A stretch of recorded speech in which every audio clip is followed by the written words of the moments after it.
1 second. Looks a little freaky on this for some reason. Tell you when it kicks out. Formatting is kind of different. Maybe we're good.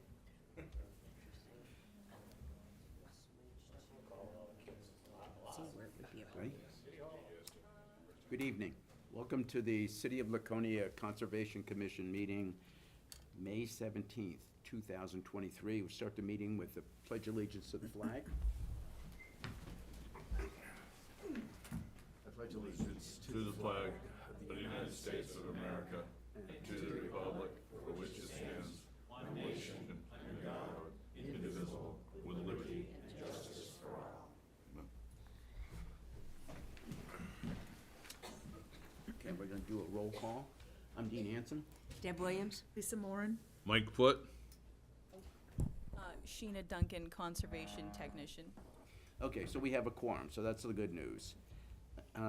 Okay, so what I'd like to do is start out with Langley Brook. You do your presentation first, and hopefully everybody else is a little bit lower tech, but, you know, it's okay. We'll make it work. Okay, Pat. Is there a written agenda? No. No, okay, Sorry. that's all right. Oh, we just don't have agendas to hand out. They're on the city's website, if you'd like to look at it there. Okay. All right. Hello, everyone. Pat Tarpey, Lake Winnipesaukee Association. We're here to present the results of a study we did on Langley Brook, which flows into Langley Cove of Paugus Bay. And the whole reason behind this was Langley Cove has experienced a lot of sedimentation issues, and before any sort of dredging might be considered, we have to assess what's going on upstream and try and fix those issues first. We hired FB Environmental Consultants to do this study for us, and Luke Frankel from FB is here to present the results. Thank you, Pat. Great, and thank you for that introduction, Pat. So like Pat said, I'm going to be talking about our Langley Brook project today. So just to give a brief overview of my talk, I'm going to mention the problem occurring in Langley Brook, and then I'm going to give a brief project overview, and then talk about the existing conditions analysis, which is the first part of the project, and then the hydrologic analysis, which is the second part of the project. Then I'm going to discuss some BMP opportunities that we identified, and BMP stands for Best Management Practice.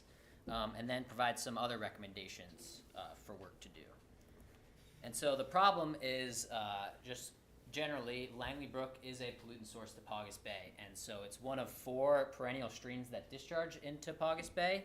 And the 2 main pollutants that come from Langley Brook are first is phosphorus. And so previous water quality monitoring has shown that there's been higher than average phosphorus concentrations in Langley Brook.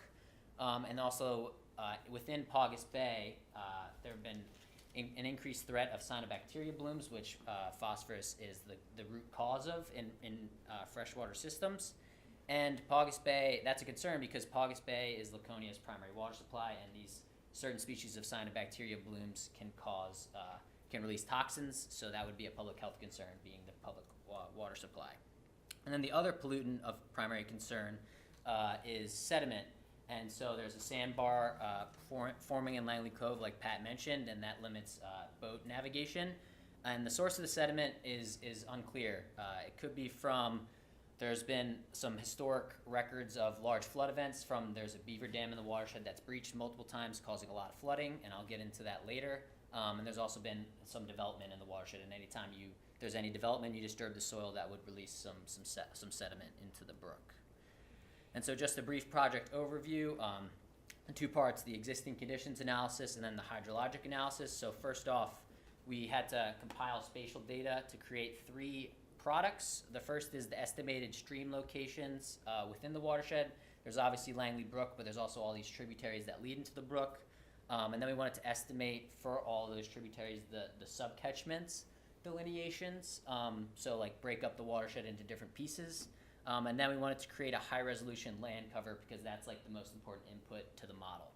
And then once we have these existing conditions sorted out, we could do the modeling. And so the first part of the hydrologic analysis was doing the watershed modeling using a model called STEP-L, and it's an EPA model. called the spreadsheet tool for estimating pollutant loads, and it's frequently used for watersheds of this size. And so that's what we use to generate the annual loads for the different pollutants. And then the next step that we did in the hydrologic analysis was we determined discharge estimates for recurrence intervals. So that's a recurrence interval is like the 2-year, 10-year, 20-year, 50-year floods. And so we wanted to look at and estimate what the different stream discharge would be for all those in all the different sections of the watershed. And then we also performed a rapid geomorphic assessment as kind of like an add-on to this project, because in the kickoff, it was determined that there was likely some stream bank erosion occurring, and so we wanted to assess the geomorphic stability of the stream, because that's likely, from the conversations that we had, a source of sediment as well.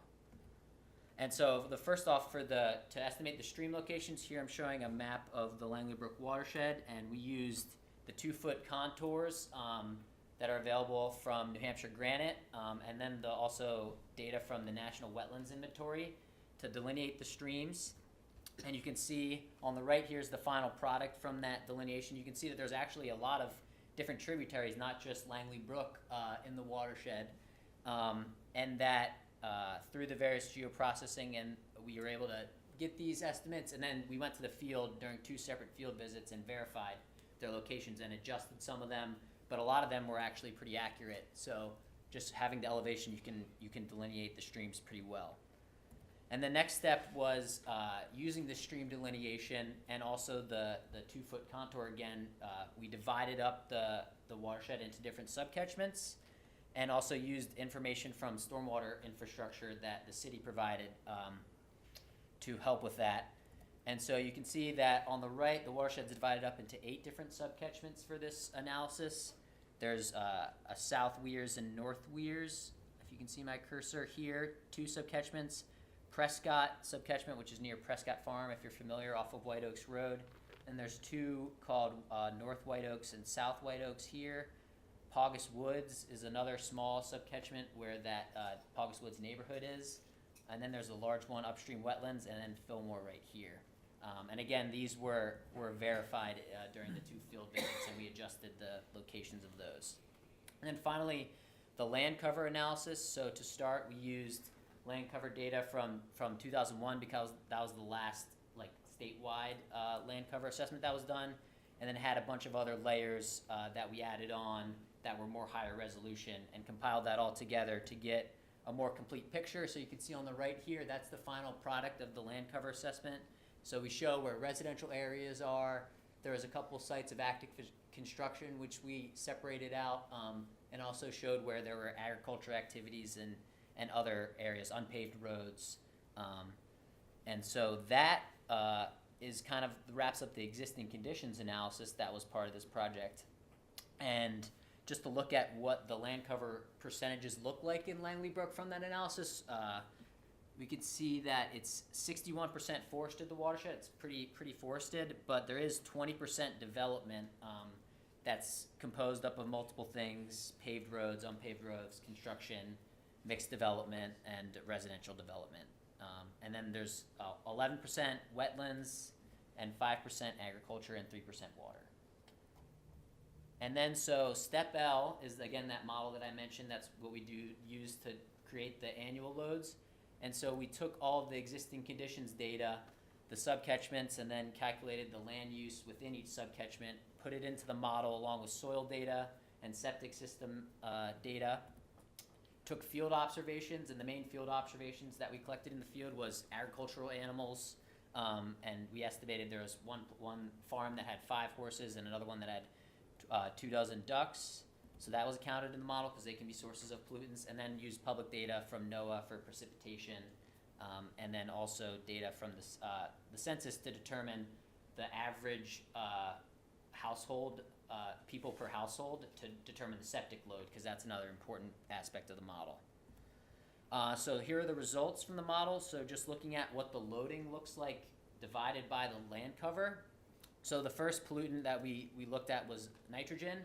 And so as you can see from this plot, the right-hand side of the pie chart is the urban, the nitrogen load from urban areas. And you can see that 49%, about half, is from urban areas, even though they only make up about 20% of the land use. So that's where a lot of the nitrogen loading, and that's because on urban areas, atmospheric nitrogen deposits, and then during storm events can wash into surface waters once it gets collected on the impervious surfaces, and also can be found in lawns and other areas. And also septic systems is 18% for nitrogen as well. And then looking at phosphorus, it's about an equal contribution from septic and urban areas. So those are the two main pollutants for that, sources for that pollutant. And then finally sediment, which again, urban is a large contributor to sediment, anytime you're disturbing the soil. And then also agriculture and forest are a little bit larger for sediment as well. And so just to take a look at what this looks like spatially in the watershed, so I'm showing the annual load that is normalized by area, because if you don't normalize by area, the largest watershed would produce the largest load. And you can see that some hot spots jump out. So this one map is showing nitrogen, and so the red area that pops out is Paugus Woods, again, because nitrogen is driven by urban cover, and Paugus Woods had the highest percentage of urban cover. So that's kind of expected. And then also the Fillmore subcatchment, where Fillmore Avenue is another hotspot, as well as North White Oaks Road, North White Oaks and South White Oaks, because those also are where most of the septic systems are located. And the same story is true, except for phosphorus, which is shown here, that North White Oaks, South White Oaks, and Paugus jump out as the hotspots, because again, that's where the septic systems are mainly located. Whereas South Weirs and North Weirs is where the properties located off Weirs Boulevard there are tied into the sewer. So a lot of there's no septic load in those areas because they're just connected to the sewer, which takes it to the treatment plant. And then for sediment, it's a similar story. Paugus Woods jumps out because a lot of development, but also Fillmore in the top right and South White Oaks Road, those two subcatchments jumped out because there's more agriculture in those areas as well. And so just looking at another way we can look at this is a lot of numbers. I'm not gonna go into too much detail here, but something that's cool that we can do with the modeling is we can take the land use and change it so all of the human land use, we remove that and replace it with forest and see what the loading was, and then compare it to, so that's what's on the left column, the loading for nitrogen, phosphorus, and sediment in a forested watershed like it used to be before there were any human disturbances. And then we can take the loading as it currently is and then calculate the difference between the two, and that gives a degree of human disturbance and the load that's generated from that human disturbance.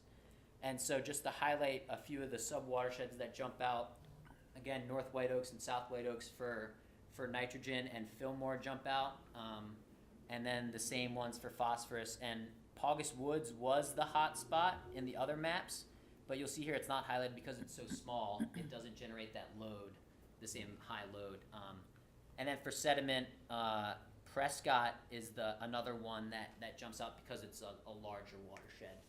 And so just looking at this, you can see in the bottom on the totals here that as a result of all the human disturbance, there's about 54,000 pounds of sediment per year that's added to the brook is what this analysis is showing. And that result is 235 pounds of sediment pounds of phosphorus from human disturbance and about 1,200 of nitrogen. And so just looking at the second part of this hydrologic analysis was looking at the discharge for different flood scenarios. And the first point is that the discharge is generally ordered by watershed area. So the larger the watershed, the more discharge you're going to get. And I'll just point out that so South Weirs for this analysis has the largest area. And that's because South Weirs is where the outlet is, so that basically gets all the water from the entire watershed, because you can't just separate that one out because it's downstream of all the other ones. So generally, it's interesting that these all follow the watershed area, but the key takeaway is that there's one deviation from this, and that's in the Prescott sub-watershed, which is shown right there. That actually has a smaller watershed area than upstream wetlands one, you can see it's a lot smaller, but it produces a greater discharge, and that's because it has a steeper slope. If you're familiar with the area, it's a pretty steep area behind Prescott Farm, and it also has less wetland area compared to other areas that can capture and provide a buffer for during extreme wet events and soak up some of that water. So that is kind of one watershed. It's a little subcatchment where you would expect there to be some pretty high stream flows during precipitation events. And so to look at some historical flooding that has occurred, I mentioned that there was some beaver dams that breached. So here's where the beaver dam is located, kind of at the bottom of that Prescott subcatchment. Here's a photo of it. And back in 2011, that beaver dam breached and caused extensive flooding near the outlet of Langley Brook. You can see in the photos in the right-hand side in yellow. And then during these flood events, it carried a lot of debris into Langley Cove, shown there in the bottom left. So these events it's important to understand them, because during these high flow events, is where a lot of pollutants get mobilized and can lead into the cove. So then the last part of the hydrologic analysis was this rapid geomorphic assessment, where we just wanted to provide a brief snapshot of the geomorphic assessment. And you can see on the left, this rapid geomorphic assessment was only performed in the lower portion of the stream because it was an add-on kind of study to the project. And so the four main things that we look at in the geomorphic assessment is you look for evidence of aggradation. So that's a mid-channel bar or other areas where sediment and particles are forming features in the river. So we found that at Reach 4. You also look for evidence of degradation where erosion's occurring, where material is getting removed. And so exposed roots, like shown here in Reach 3, is an example of that. You also look for evidence of stream widening, such as fallen trees is another example of that, and that's shown here. We also saw that in Langley Brook. And then also you look for planimetric form adjustment, which is essentially the channel of the stream adjusting. Like if you were looking down, it would be changing the direction. And we saw that at Reach 4 as well, the formation of a chute, which is shown on the bottom here. It's where during high flows, a little branch off of the river, and you can see that happened here, and there's evidence of that at Reach 4. So to summarize all this, all these occurrences of these features, if you add them all up and calculate this stability index, it tells you if the stream is in regime, if that index is less than 0.2, if it's in transition or stressed, meaning that the stream is altering and you'd expect some erosion and deposition of sediment, or if it's actively in adjustment, which, sorry, that formatting got a little messed up, but that's if it's greater than 0.41. And so what we saw in Langley Brook was that for all four of the reaches, the stability index was, in Reach 1 near the outlet, was in transition or stressed. And then for the other three that are just upstream, it was actively in adjustment. So there's some pretty intense geomorphologic adjustments occurring in the stream. So you'd expect the stream banks to be a source of sediment, a high source of sediment to the stream. And just following up on this stream bank portion of it, so bank erosion as a result of this activity is likely a large source. And so just as a hypothetical scenario, if you take a 20-foot stretch of stream bank that is 2 feet high and it's eroding at a rate of 0.4, and this is all for a fine sandy loam, which is the soil type that is predominant throughout the watershed, the results from that is about 1,600 pounds per year of sediment, just from that 20 feet by 2 foot stretch of stream bank. And so just going back to the assessment where we looked at the impact of human disturbance to the watershed by the modeling with pre-human conditions and then post-human conditions, the impact of sediment, of human development on sediment in the whole watershed was 54,000 pounds per year. And so if you just divide that by that 1,600, you can see that it only takes about 34 of these 20 foot by 2 feet stream banks to equal the entire sediment input from all human disturbance in the watershed. So this kind of illustrates that stream bank erosion, especially because of the geomorphic activity that we saw on the stream, is really a huge source of sediment potentially, but further study is needed to look at this and do a similar assessment across the whole watershed, because we only did it for a small portion of it. So BMP opportunities, we identified 10 different best management practice opportunities, and these included things like stabilizing gullies at 2 of the sites, creating stormwater trenches to divert stormwater from a steep slope on a trail that would lead right into the stream, and then also installing a riparian buffer in one area, and then stabilizing a driveway that we found that had lots of sediment erosion occurring, and then also improving the hydrology at a few sites where there was a lot of debris in the river blocking stream flow, and then creating some erosion upstream of that because of the blocked hydrology. So those are the 10 BMP opportunities that we identified, and some other recommendations based on the other results is, so another big source is stormwater runoff, and so some recommendations for that is to implement BMPs, do a more full watershed survey to look at other BMPs. We were only there for one field day, and we were doing a lot of different things, so going through the entire watershed, you could identify more of these stormwater runoff sites, and then also reach out to landowners to inform them of things they can do to reduce runoff on their own property. And then for septic systems, that's obviously a huge item that we found in driving the nitrogen and phosphorus loading.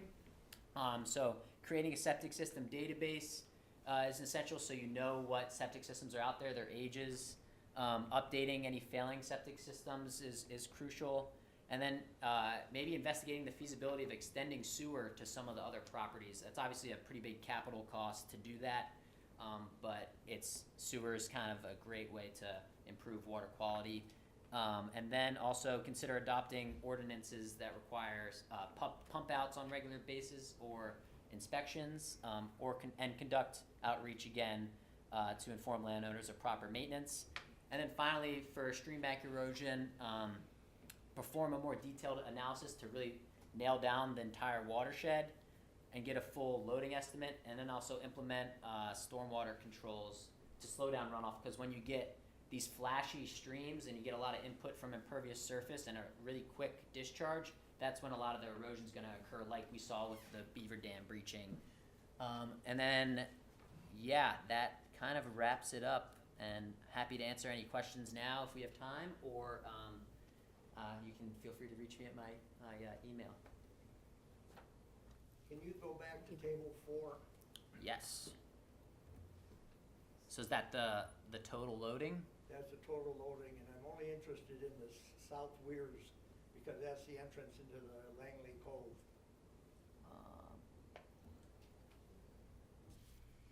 So this one? Oh, no, sorry. This one.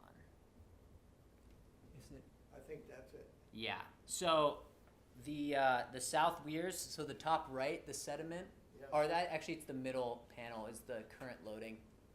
So the top panel, the South Weirs, that's 7,000 just from that subcatchment, but what's actually coming out of South Weirs is the 82,000. Yeah, but you have to understand that you're only talking 4 ton, and that's not even on a 10-wheeler truck, that's not even filling the base of it. So I think you're wrong in those numbers. In fact, I did some calculations, and I'm about 100 times higher. So what I think I saw all those calculations, Good. and so you looked at the area, and yeah, I'm happy to. Could you take a give look. these to the, And a point that oh, here it is. Here. Great. A point that it's this. Correct. yeah, that's it. A point that I'll give some here to the, a point that I mentioned in the stream bank erosion is it's likely that this is just accounting for the watershed load. So what's from disturbing the soil? So it's likely that the stream bank erosion is likely even a greater portion of the watershed load. well, I think if you look at this from the back, start page 4. And page 4 kind of shows last summer in the cove with the geese and the ducks walking around on top of this sediment. All right? And then on page 3, there is an outlet, or was an outlet, between the cove and Paugus Bay that 25 years ago, people could kayak under the bridge. And it's not there now. You can see the pictures of it. It is totally blocked off. If you go to the page 2, I made some measurements. I went out and just took measurements. And it turns out that Langley Cove comes out on, at 556 Weirs Boulevard. And it's roughly 190 feet. Didn't you have to blow out or remove sediment to get your boat in there the dock? Every time I go in and out of there, I Yeah. have to blow stuff out of my So dock. that's item A. Sir, do you mind if I ask your name for the record? Dick Steinhoff. I'm a retired engineer, which is probably my downfall, but. B is the area over the bridge going to Plummer's Island. And I just estimated a 200 by 200 foot square in the middle of the bay, of the cove. And then I did some simple arithmetic. And if you look at Weirs Brook Outlet, in that area, there's roughly 4,640 cubic yards. And that is very conservative because I used a triangle. I did not use the whole mess. If you go to the outlet, that's pretty much measured. There was 215 cubic yards. And then the Langley floor itself, I estimated 1 foot just because it's unknown. So I come up with a number, a total settlement of over 6,400 cubic yards. A cubic yard is 2,000 pounds, excuse me. So what you're looking at there is 250 tons per year if you just divide by 25 years. Now, I don't know how he can come up with 7 or 3.5 ton, where I mean, you just would never fill Langley Cove with 3.5 ton. Is that correct? Likely, but I mentioned that that's not the full, we lost it here, but that's not the full, that's just what's coming from the watershed. That doesn't include in the stream, which could be a great order of magnitude. All I'm caring about is the cove. Right, that, it would come into the And you cove. don't cover anything in the cove, you only cover the watershed, I understand that. Yeah. Okay. But I think you should have an addendum on this, just giving an estimate what's in the cove, so they make sense of why you have to do this on the brook. And it's a, yeah. I'm enough said. Thank you. Yeah, definitely. What I outlined is just in the watershed, and then I mentioned that the stream is likely a greater source of sediment that needs to be further investigated. That was not kind of part of this, and so that would likely increase the total loading per year. And it's definitely Lately. in the lake. There's also a lot of other processes occurring. It could have erosion just from the bank itself, which was what we noticed in Paugus Bay, which could be contributing to it. And then. Yeah, it's difficult also to tell the timeline of 25 But if you divide years. by 25 years, the amount of sediment coming out of that brook, into the cove, just blows my imagination of your 3.5 ton. Or Yeah. 4 ton. I mean, I understand, you know, what you were assigned to do and everything else. You're assigned to find out why it's filling in. To bring it to people's eyes, they need to see what we see. So, you know, Dick's photograph in the back, on page 4, shows us what we see. Right. And to put scale to that, I had given Bree hundreds of photographs the last many years that I've been pursuing this.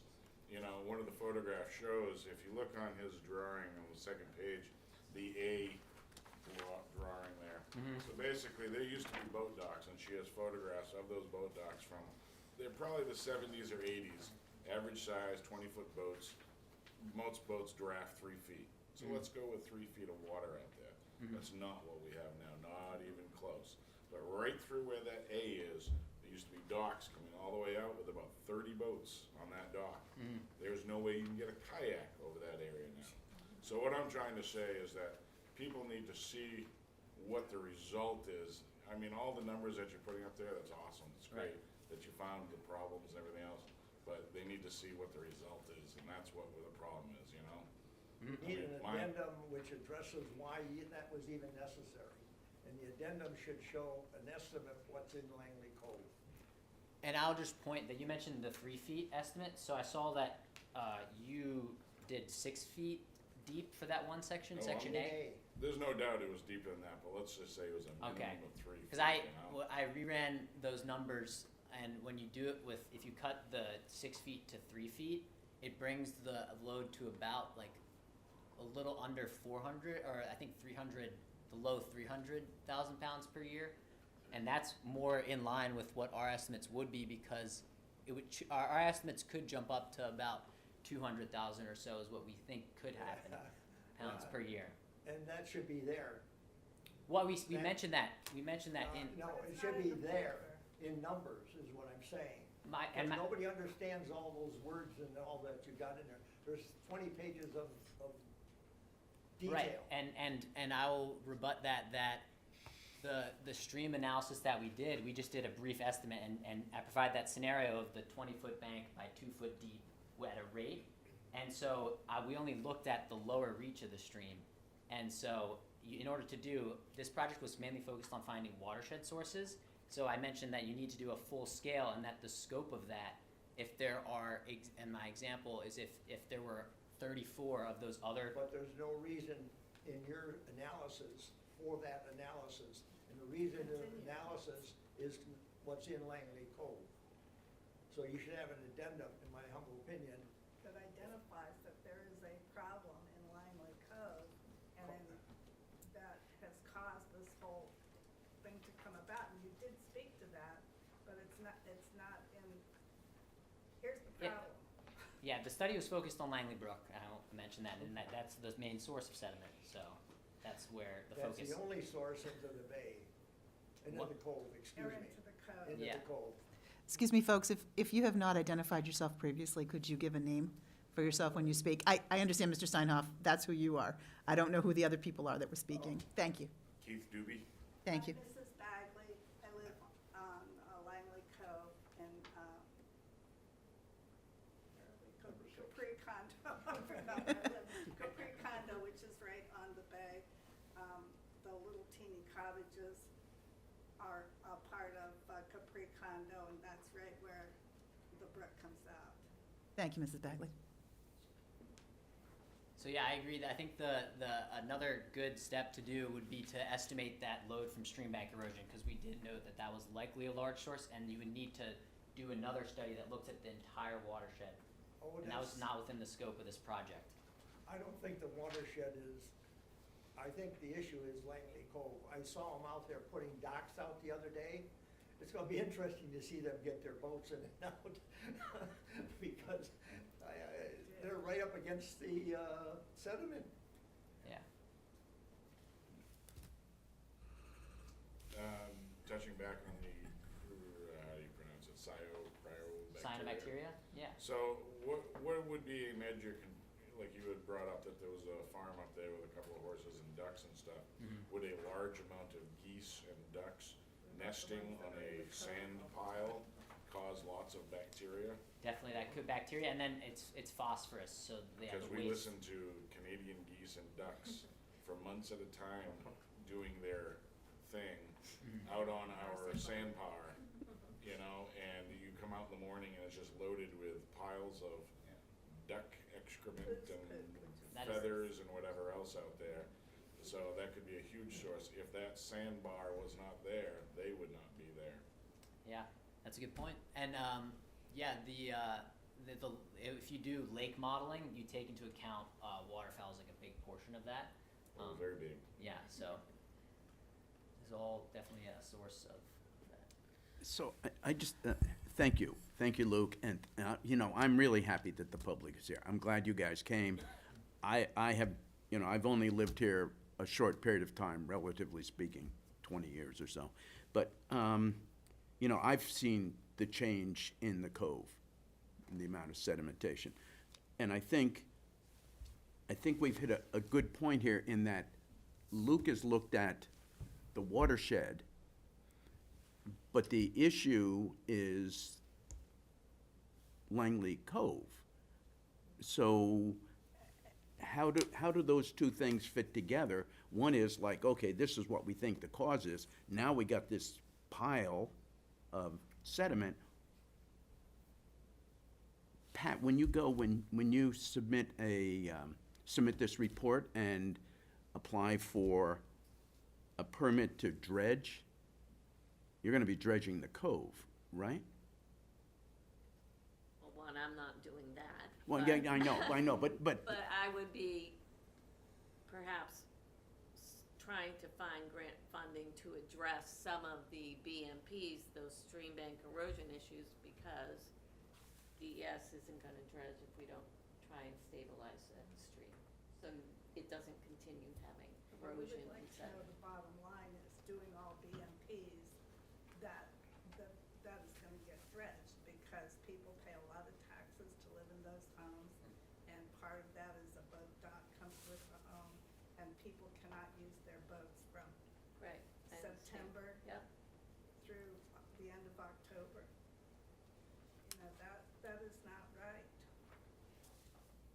so I guess the question is, okay, so we know where the sediment's coming from. What do we do now? Hey, there you go. So it's, I think, you know, between Luke and Pat and Bree, you guys probably know better than I do how we do this. Do we go to the state and say, we have a problem that needs to be dredged?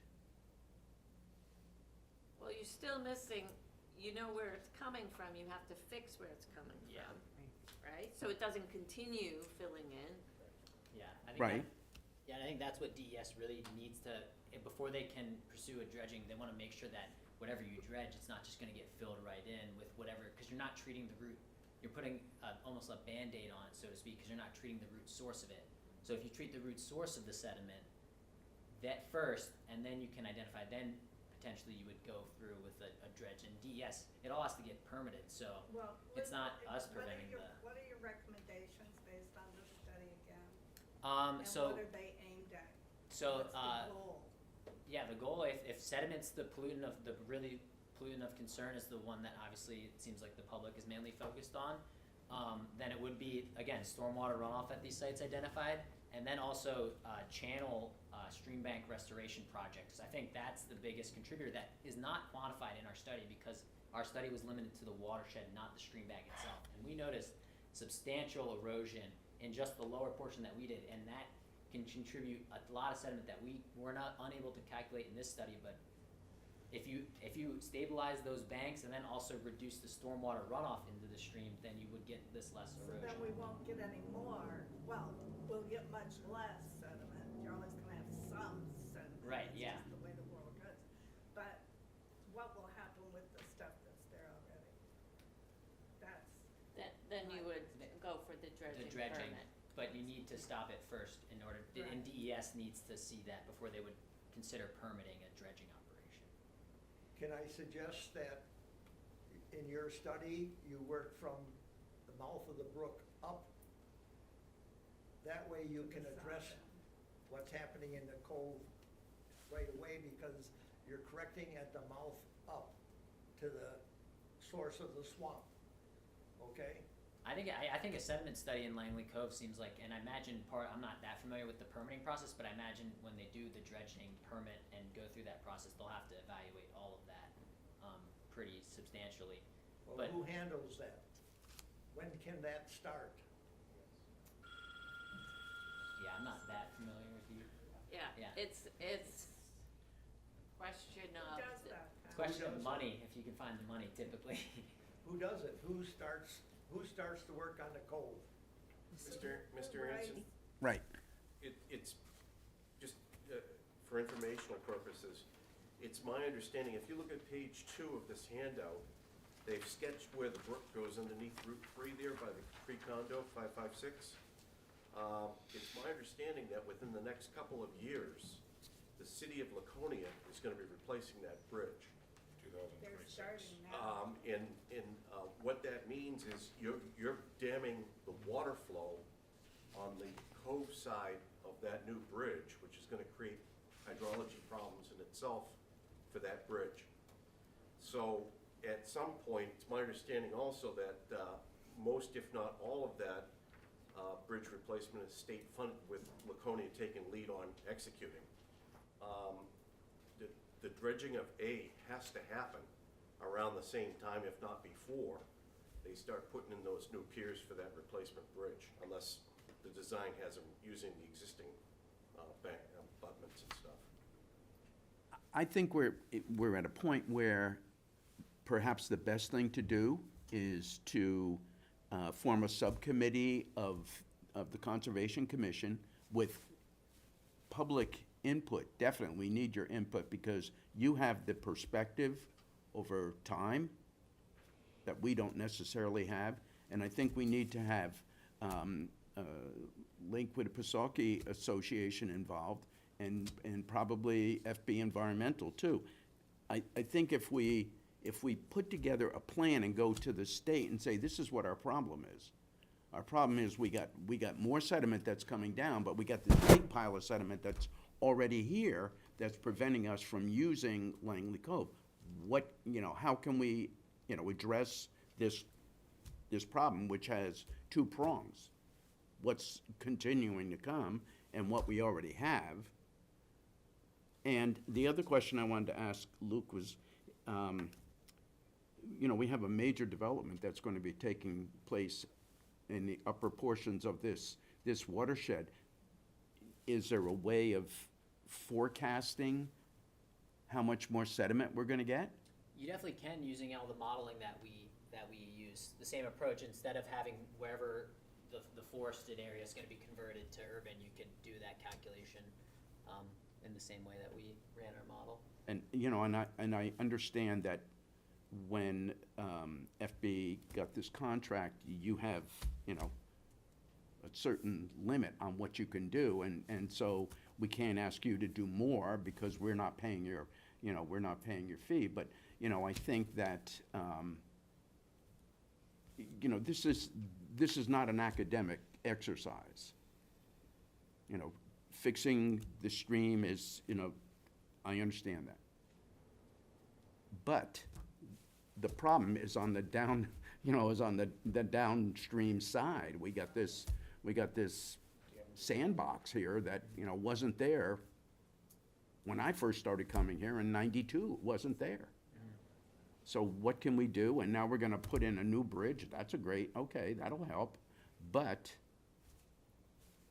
it's like we got all these things that are going around, but we need something to coordinate all of the activities so that we solve the problem and prevent, future problems. Yeah, so I think, applying for grant funding to solve the sources, it seems like the first step. And then that would open the door for the dredging down the line. Seems like that's the option. Excuse me, Luke, so you talked about, I see that creating the septic system database. But then I thought you also said something about implementation of stormwater ordinances. And I didn't know if you felt that we had ordinances in place that were not being implemented, or if there are model ordinances we need to adopt. I said septic ordinances, not stormwater. Septic, thank you. Yes. Hey, Dean? Yes. Rich Tilton. Hi, Rich. How are you?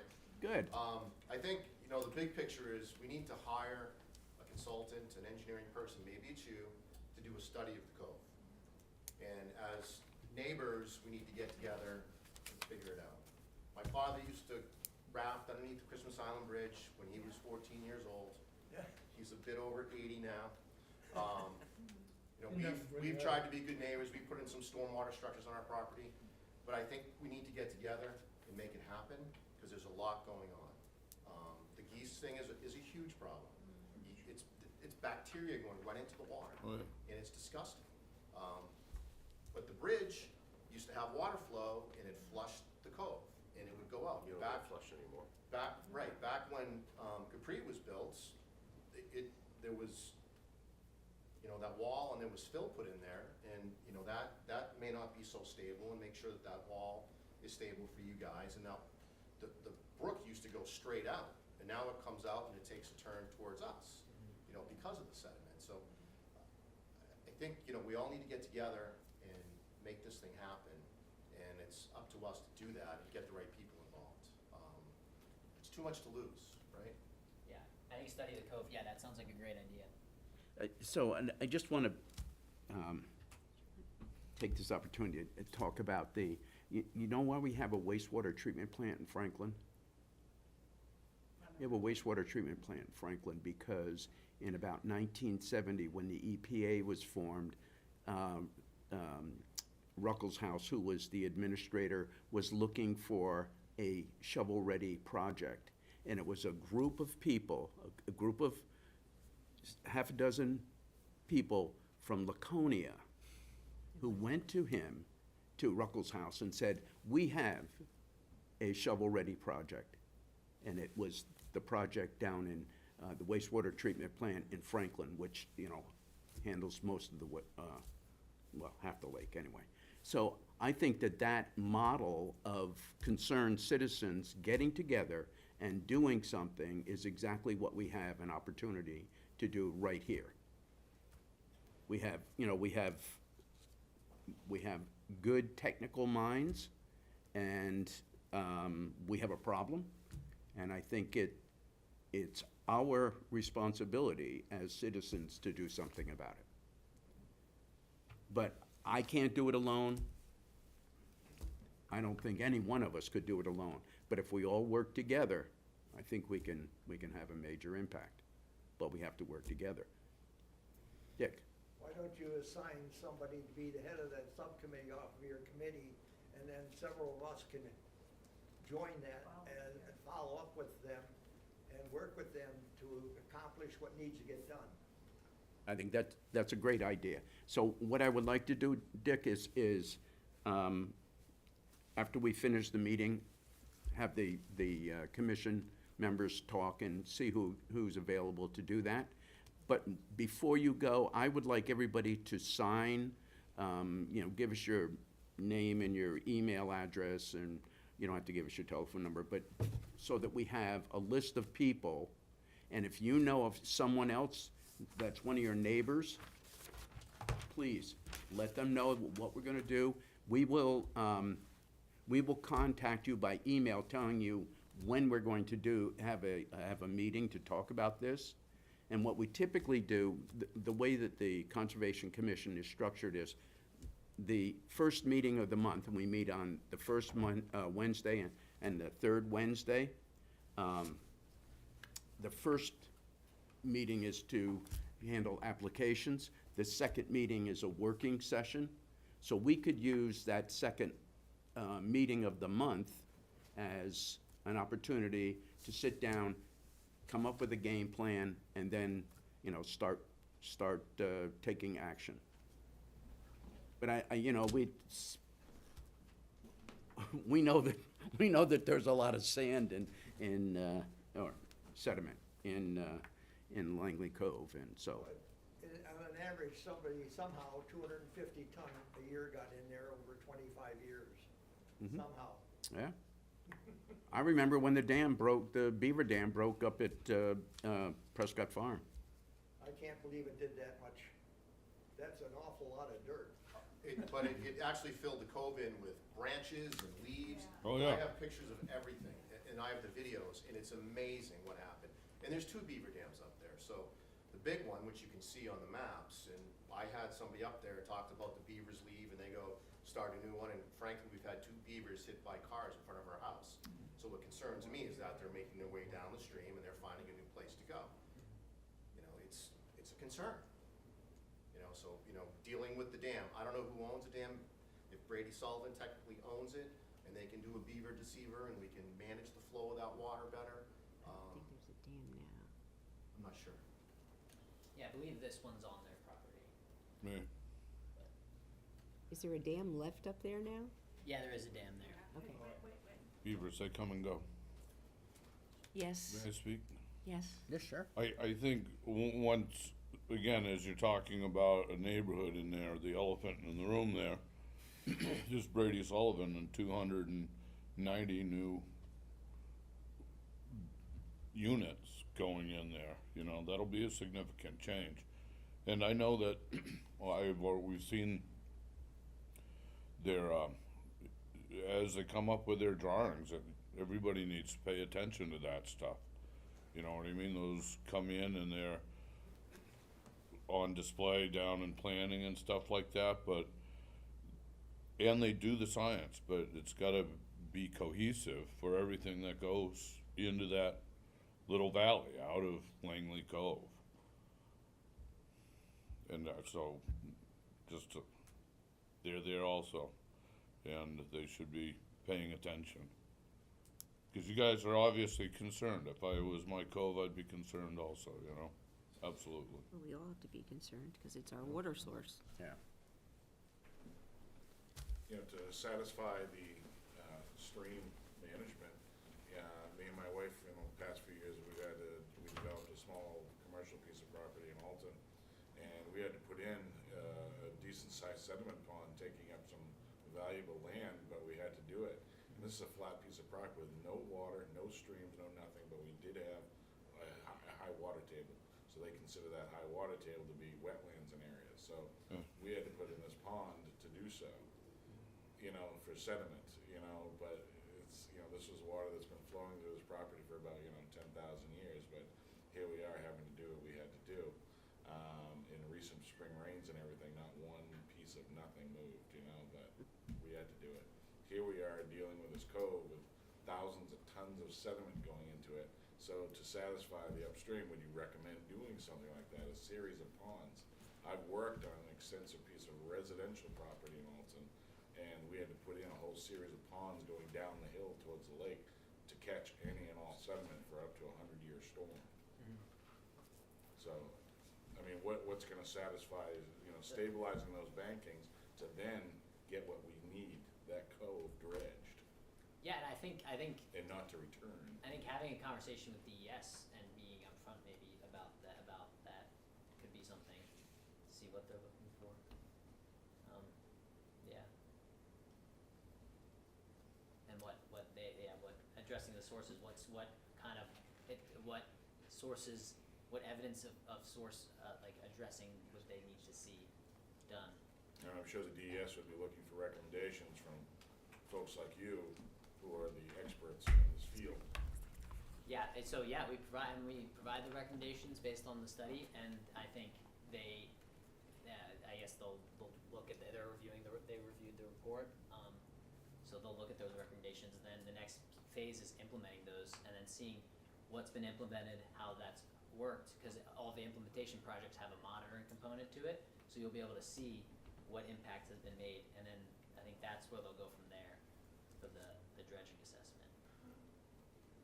Could you add a paragraph or 2 or 5 describing what in Langley Cove now, so that there's a baseline there somewhere for somebody to build on In the current report, in your current report? I would say Or an that the addendum? report is specifically focused on Langley Brook as the source, and that's kind of the whole scope of the project, so that would be a little out of the scope of the original project. And I think a follow-up study of Langley Cove sounds like a great first step to feasibility of dredging, and getting in contact with DES saying, if we were to do dredging, what type of information would we need to get? They're generally happy to work with folks who, if you have questions and there's a lot of public support, like you mentioned, around this. And Well, I see just what think- they need to see to have I it get just think done. there's gotta be a reason for doing what you're proposing to have done. And that would be a description of the cove as the reason why the brook All needs. these BMPs need to be implemented is because of what's there now. Right. I mean, that's why you need a description of, even in broad terms, of the problem. Well, you got two issues the state should be concerned with. Number one, obviously, August Bay is a water source for the city of Laconia. I don't know if any other towns draw water off the bay. And the other one is again, the buildup of that sandbar at the mouth of that bridge puts the current bridge and the new bridge at risk. The state should be concerned with both of those. And I also mentioned that the funding for this project was under a public drinking water supply funding of the project, so the project did need to focus on that. So kind of the sediment is like almost an added analysis, like an added bonus of the project, because the main scope is for drinking water supply. That's where the money came from, so.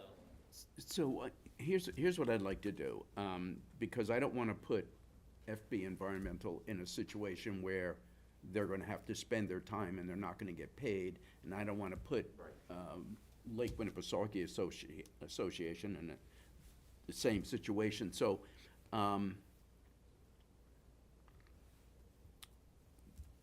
Pat, why don't we talk about how you think we should handle this? Because I mean, I don't want to add anything to Luke's scope, but, you know. We can't. Right, no, I know that, I know. But, you know, there are two parts to this, and if we can solve the problem, that'd be great. So maybe if we just have a conversation about what you think is the best way to approach this. And I think that we should be in contact with our DPW, who's going to be building this bridge, and make sure that they have, you know, they're aware of what we're talking about here. Because, you know, we don't want to put a bridge in and have it be not really a bridge, it's a dam, you know. We don't want to do that. So, and I know they have a limited scope too, so it's like everybody's got great ideas, but nobody's got any money to pay for them, so it's like. Well, the one thing you have going for you is it is a drinking water source. And of all the agencies at the state level, there's a lot of money for drinking water. So, I mean, that's one good thing.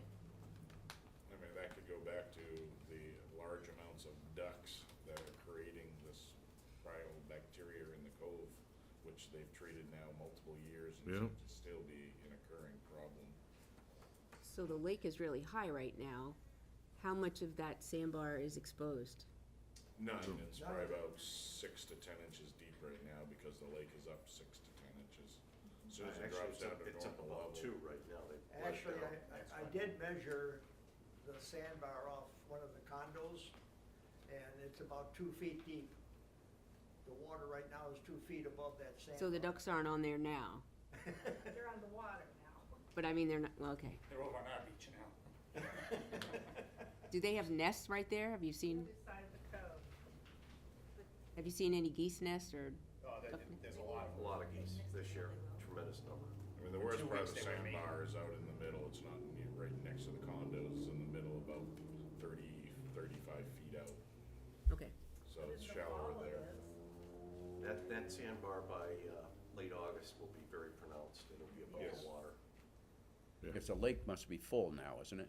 That's Up what to I it's said. above right now. Yeah, I see that I went over the dam and water's going over the dam too. 2 feet above the sandbar.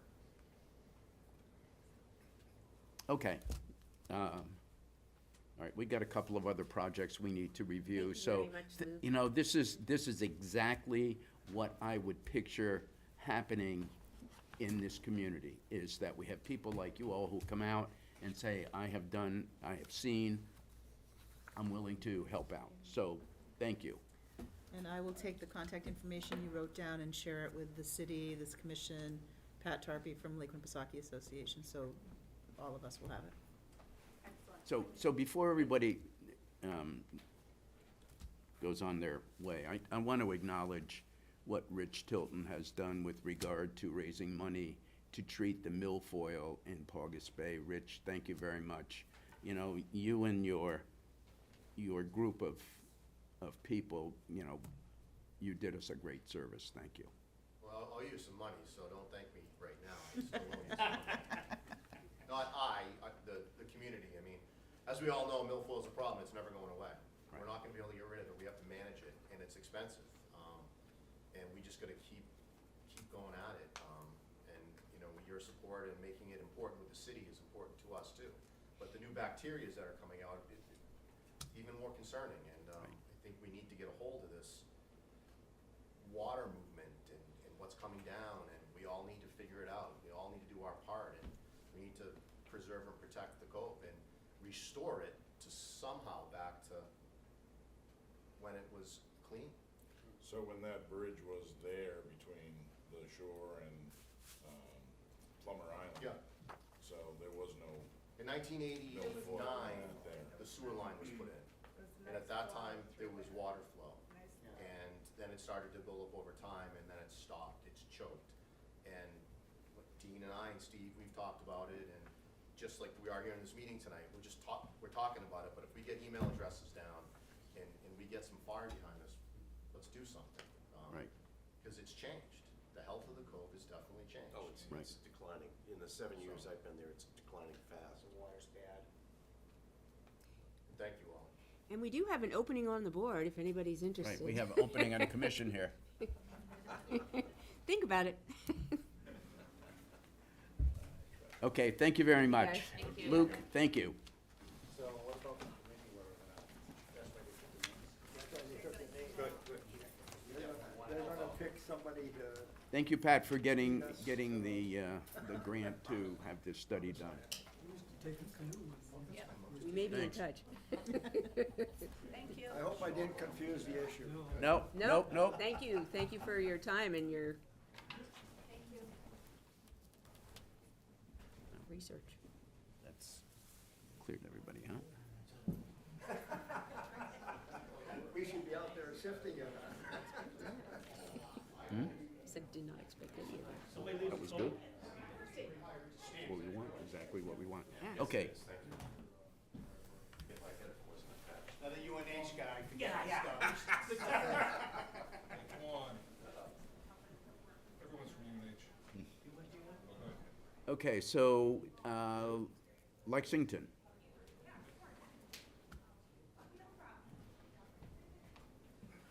Gosh.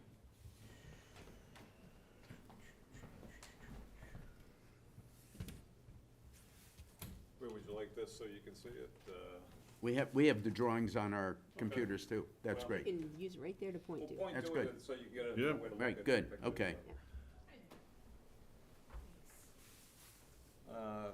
Just to introduce myself, I'm Bob Gallagher, and I met you a few weeks ago. And Right. this is Peter Howard from DuBois and King, the engineer who's been doing the work. So basically, we've finalized our site plan, and we're going for we call it a conditional use permit, I guess, for our impact to the buffers of the wetlands. So there's only one we actually haven't changed much since the last we've shown you, but I'll just go quickly and review pretty much everything, just to show what we're doing. So this is a city-owned lot that we're purchasing from the city with the intent of building a 5,000 square foot building down in the front along the street. And then we've got a bit of a crossing where there's a drainage trench that runs parallel to Lexington that we need to get across.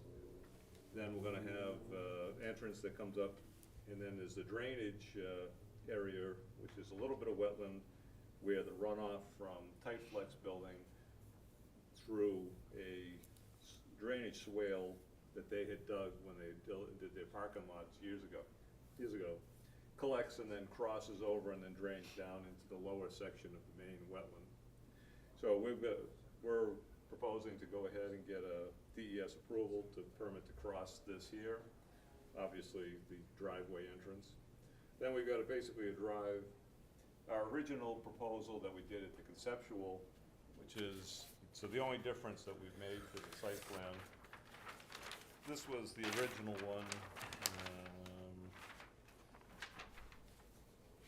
Basically what we had done is we were coming up with the drive, and then here, we were gonna have a building here, and we were kind of pushing into the embankment and stuff and so we decided rather than kind of push it in there, we basically brought the building that was here and just basically extended it right along the property line. It's a 30 by 100, so it's 3,000 square foot. And not to have to change much elevation or grade, sloping down. And we still have the buffer here, but we're not really that close to it. And then there's really nothing else in back that is of interest to us. Essentially, the plan has stayed the same, so that was the original site plan. I don't know what other questions you have. We went through the technical review, didn't seem to have any major objections, or any actually. Do you have a number that says how, less you're affecting the, wetlands? You mean Or by the moving buffer? it from here over to here? Yeah, I mean, between Well, the we didn't do it. conceptual and, We didn't really do a calculation, it's not so much, well, we're not in the wetlands, we're Yeah. just in. Buffer. We're just getting into the buffer, and most of the interference of the buffer is actually in the Aye, front aye. building. Here, it was just a case of trying to put it in, we were going to have to either fill a lot more, which we didn't wanna get into filling the elevation. So that's more the reason to just push it back. So I don't know that we really changed our distance or affecting the buffer all that much, but we kinda got where the building is now back here is placed, we're cutting into an embankment on the uphill side where the foundation wall will hold it, where we're then not looking to fill Yeah. the low side, whereas before, we would have been filling a lot of this, and it was either fill at a real lot, which we didn't like, or cut everything down, and it just didn't really go well, so we just sort of settled for this. The plan originally was to kind of have a multi-bay building, storage building, which we could let out more space, and that's just not working the way we were hoping, so we're trying to make, we still may have space that I want to try to make possibly available, so we're trying to make a concession as far as just, we're working with, as we said, we're trying to utilize the site without adversely impacting it, and just work within the envelopes that are dry, solid land. And as I said, so really, the only parts that's really affected is the crossing is this small section. And this, I've gone throughout there right after heavy rains. You might see water where it's in the leaves, but you can walk right through it. It's not muddy or anything. It's solid ground, so it's just washes through, then dries up. And as I said, we're not down in here. And the same even here, this is all, it's called wetland, and yes, it's got some of the plants and stuff, but it's really not wet. It's, as I said, you can walk through there, it's not muddy. You only have, when you get way down into the Viant side of the property, you got a couple of places where you'll see maybe some collected pools of water after rain, and that's pretty much it. There's not really a lot going there. That's what we're basically working with. I don't know, really nothing else has basically changed. On the left side of your drive that goes back to the new parking and building, Right. what is this, does it slope down to that? You said there was a gully there that the other. Well, so this is a high elevation where the parking lot is, that's in Viant, or Tyflex. Right. They had, coming off, they had dug a man-made swale going from here down to here. Right. Okay, so. And you had said you weren't gonna do anything with that, I thought, right? Right, yeah, no, we're not, that's all gonna basically stay, and this grade here is gonna be actually basically the same level. And the only reason you get the crossing here is this actually originally was supposed to drain out this way, but it's not been maintained.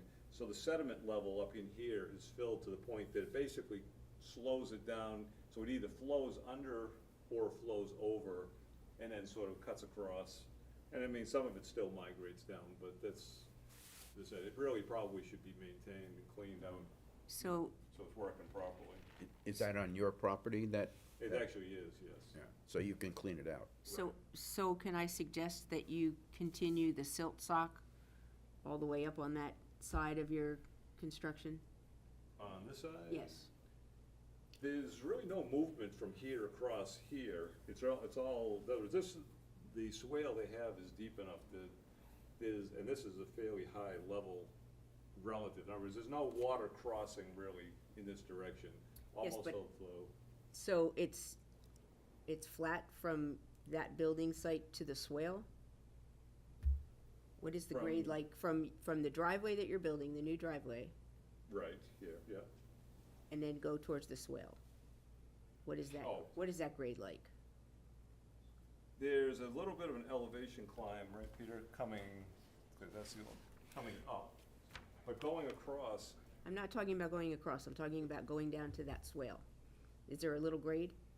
going this way, down the I mean, I yes, would just yes, like to there is, see right. the whole construction side with a silt sock, just to keep that water from flowing right into that swale or whatever.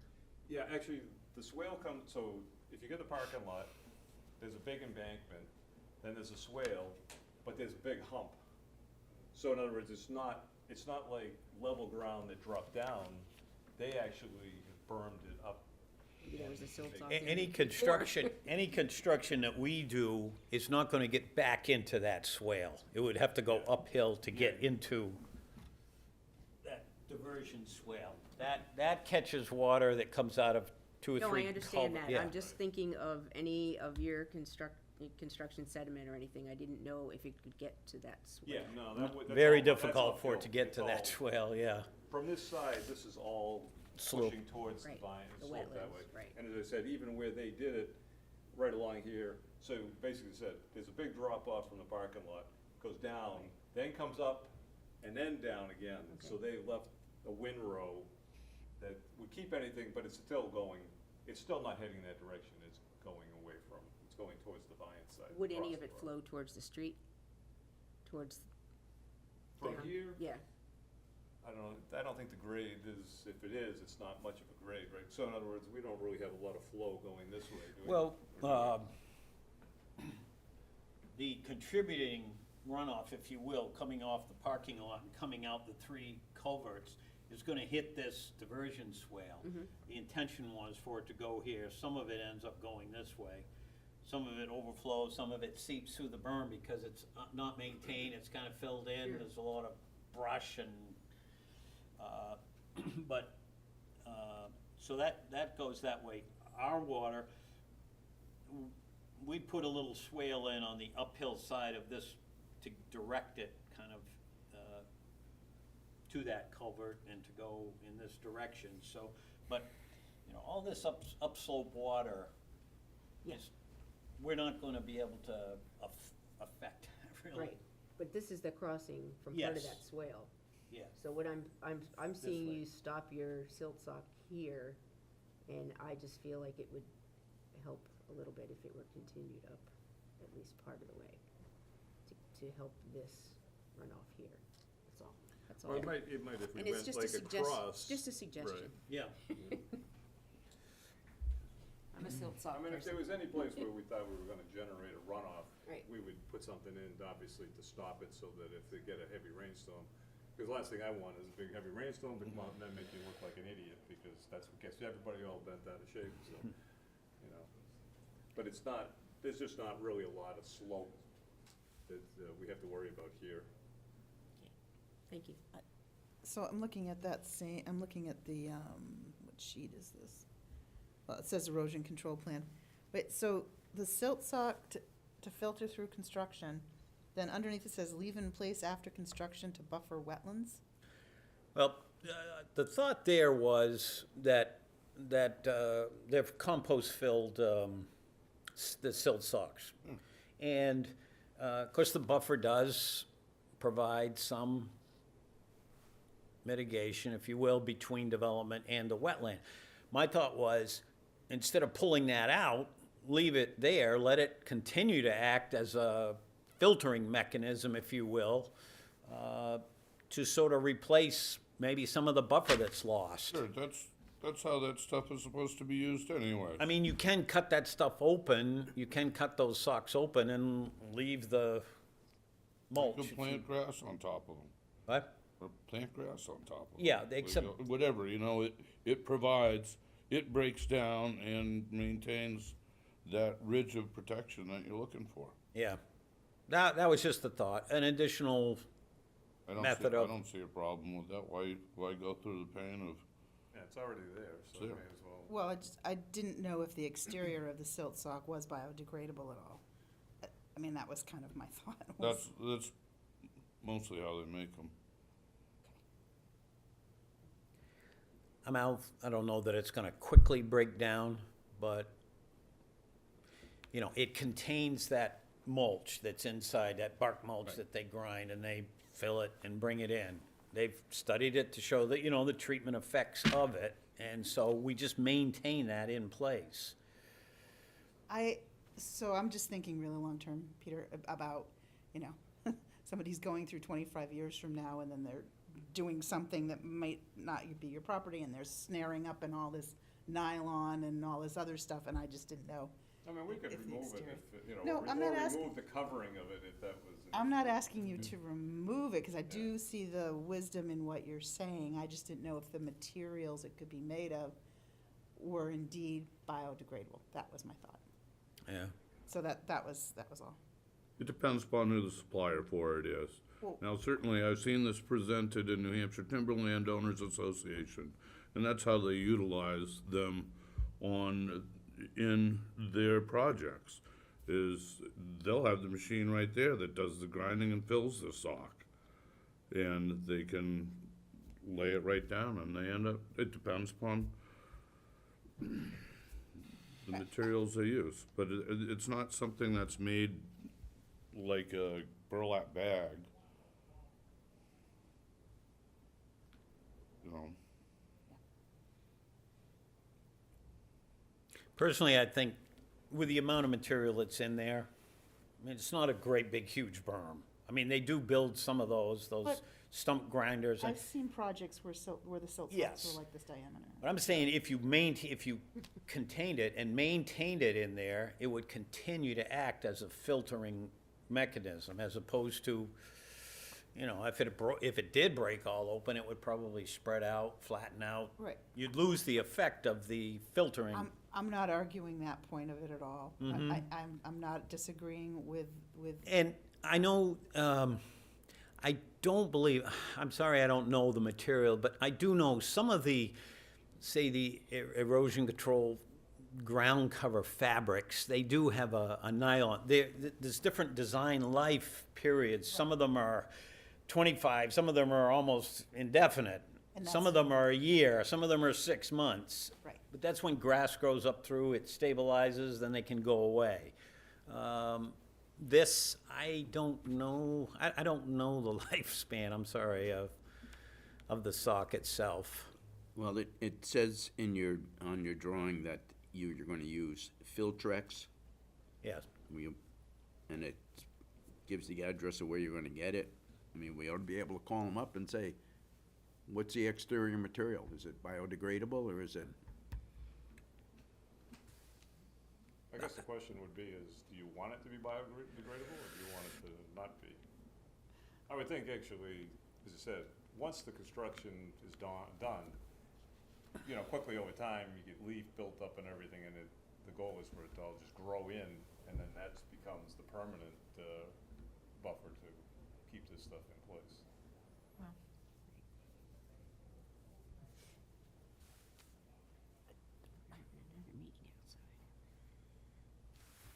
it's a minor, I mean, I don't wanna say it's, when you're talking about a disturbed area as disturbed as this with all the buildings and everything, it's probably a minor obstruction that's gonna be remaining maybe for the, you know, in perpetuity.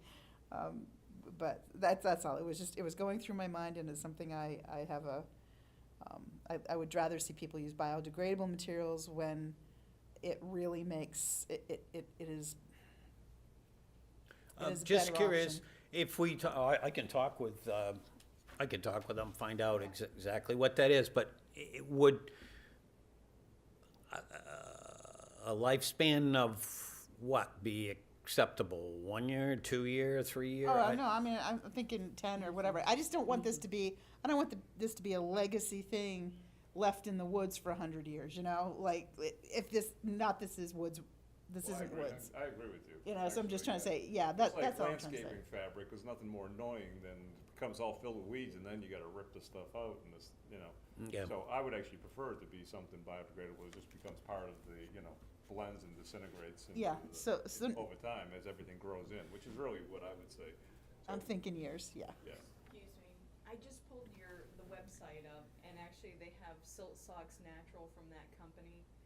There's one model that lasts 12 months, there's another that's 18 months, and they use cotton fiber, but you're, right to be thinking about the nylon, non-biodegradable. They do have a biodegradable option if you wanted to state We that. could do that, perfect. Yeah, and Alright. one is 1 year, one is 18 months. I think 18 months is good. If you're agreeable, that would, thank you. Perfect, Yeah. thank you. As long as the stuff isn't 20 times the Right on cost. their website, so Otherwise, I'd rather slice it and roll out the. Well, yeah, fabric, no, so. and, Right. Got it. I mean, we want it to look nice. I'm not interested in the place Right. looking tattered. I mean. well, and I'd want it to function for you too, Yeah, so I wasn't exactly. trying to trip you up, I was Yeah. just making, yeah. Yeah, Well- just the thought was to sort of enhance the buffer that we were asking to Absolutely, be in, so. absolutely, yeah, thank you. Okay, any other questions? Anybody want to make a motion?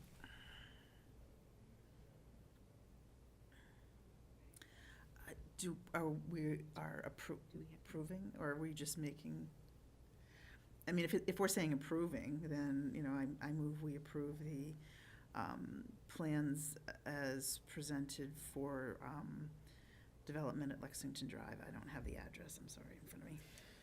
Is it lot 4?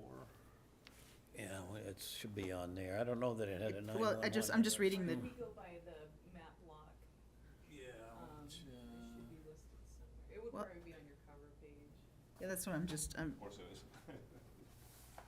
just as, It's tax map 375, 324, 4. okay.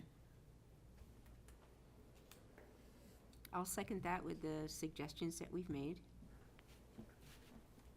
Okay, any additional discussion? All in favor, say aye. Aye. Opposed? Okay, thank you. Thanks Thank for you that. for catching that, Deb. What? Thank you Thanks for the catching that. thoughts on the silt sock. I'll keep that in mind. That's good. Thanks for looking that up, Sheena. Plastics. Yeah, really, Why they make them plastic, I have no idea. because we got it, that's why. How are you? How are you? Good. Good. Yeah. Yeah, so my name is Michael Menery with Civil Works New England, and this is Steve Height, also with Civil Works New England. So we are looking to do a conditional use permit for wetland disturbance, or wetland buffer disturbance rather, on 48 Lucerne Avenue, tax map 154, lot 9.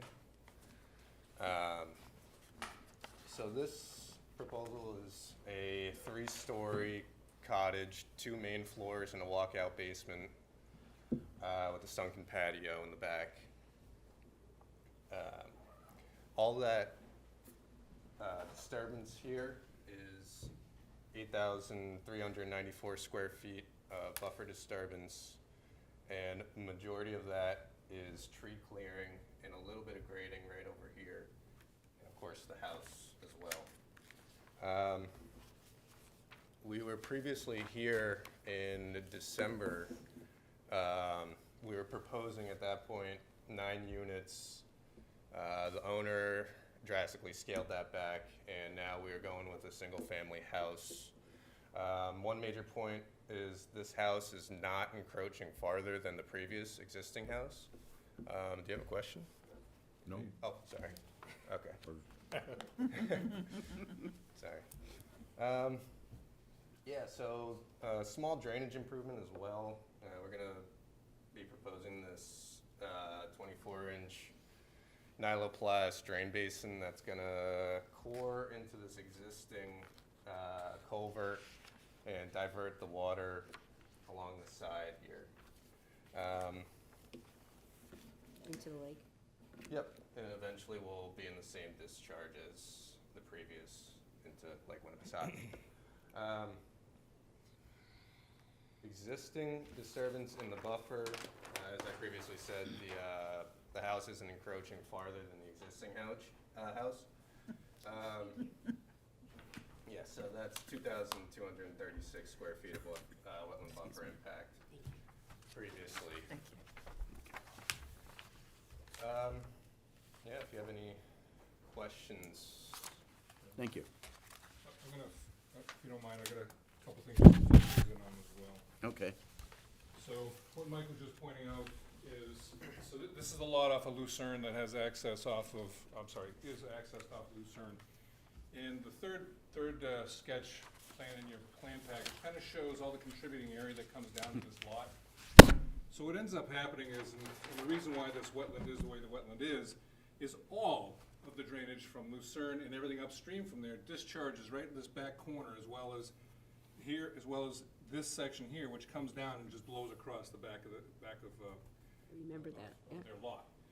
So, as Mike just pointed out, one of the reasons why you see this proposed impact to the wetland buffer is because very recently, with several of the storms, there was an inordinate amount of water that came blowing down the hill and across this lot. And he's had a lot of trees fall down, we've had a lot of windstorms, and we've had a lot of dead trees coming through. And so, what he was working out with Mike was, you know, anywhere those trees were not in the 25-foot buffer, except for this section here, taking out the dead trees, taking out the trees that fell over and that kind of thing, and just wanted you guys to be aware of, that's kind of a maintenance issue he wants to take care of. Not only for his existing cottage, which on that first sketch you have is in red. So that shows you, and then the sketch also, the black on top of that. What we were trying to be really cognizant of the fact that, you know, he lives there now and he uses the property, and that's the developed area, and we're not encroaching any further into that wetland buffer. And one of the reasons why Mike has designed the system to get the water away from the back of the house and put it into basically a system that treats it as it comes down by the house is exactly the reason that what's happened over the time, many times, is just the water blowing right across the back of it. So what we've provided you in those sketches is the proposed impact that we have, and then the sketch prior to that is what's existing there now, and then the plan that you have in the last plan is kind of what you see is what's all contributing to this area. So we're trying to manage all that on the site at the same time. And I think it's reasonable to manage the area in that wetland buffer because of what's happening out there right now. I mean, if you guys, you might have been out there, you might have seen it. I've been doing this a long time, and it's pretty dramatic. I was quite surprised. And so we've had the DPW director out here taking a look at it as well. And that's one of the reasons why Mr. Bolton was saying, you know, let's just scale this back. I just want my house, and this is what I want to do. And that's what he's looking to do. So as Mike said, we're here just looking for a positive recommendation for for conditional use to the planning board. And I think you've already been to TRC, correct? Yep, we went to TRC on the 10th. And we had really positive response from the TRC at the time as well. So technical questions, anything like that. One of the questions that did come up, as you guys had mentioned last, was the silt sock. So we use silt sock a lot in our projects explicitly because it has the opportunity, you can move it. And if it does grow in, we leave it. A lot of times what we do, we recommend, if we don't use a stump grinding berm, which, you know, is a foot high, foot and a half high, at the end of construction, we just kind of have them cuff it out and just use it as ground cover. Grows right up through. And the biodegradable items that you had mentioned, it's pretty cool. I mean, this stuff just ends up working, and it's something that, and you guys have all seen it, silt fence that has been used for years, never installed correctly, never maintained, and when the contractor leaves, you want to talk about a legacy, you know, 100 years later, it's sitting out in the middle of the woods. This stuff, for all intents and purposes, you put it in and forget and leave it if you need to, but you can also pick it up and move it. And so we've found it to be extremely effective, and contractors will use it, and we find it really effective. So we have a double row that we're showing in here for several reasons. One, just because we have to do some tree clearing, we'd like to do some tree clearing, and also if in case we get some of the water coming back through from the storm surges that come down, you know, we'd probably like to have some buffer with that as well. And as Mike had mentioned, we were here quite a number of months ago. We talked about that, and we've talked about the city of you know, is there a way to mitigate and manage the stormwater from Lucerne Ave at the same time? That's gonna be a kind of a negotiation, long-term conversation as it goes through. So this proposal is just for this single-family house.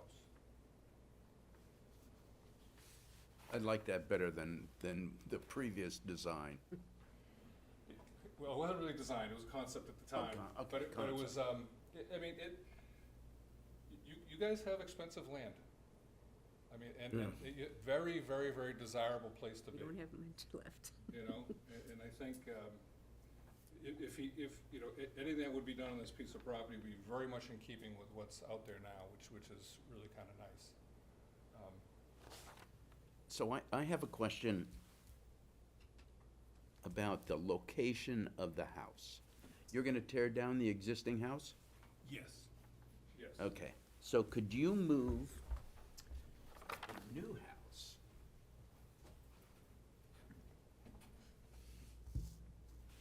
instead of here? Could you move it over here?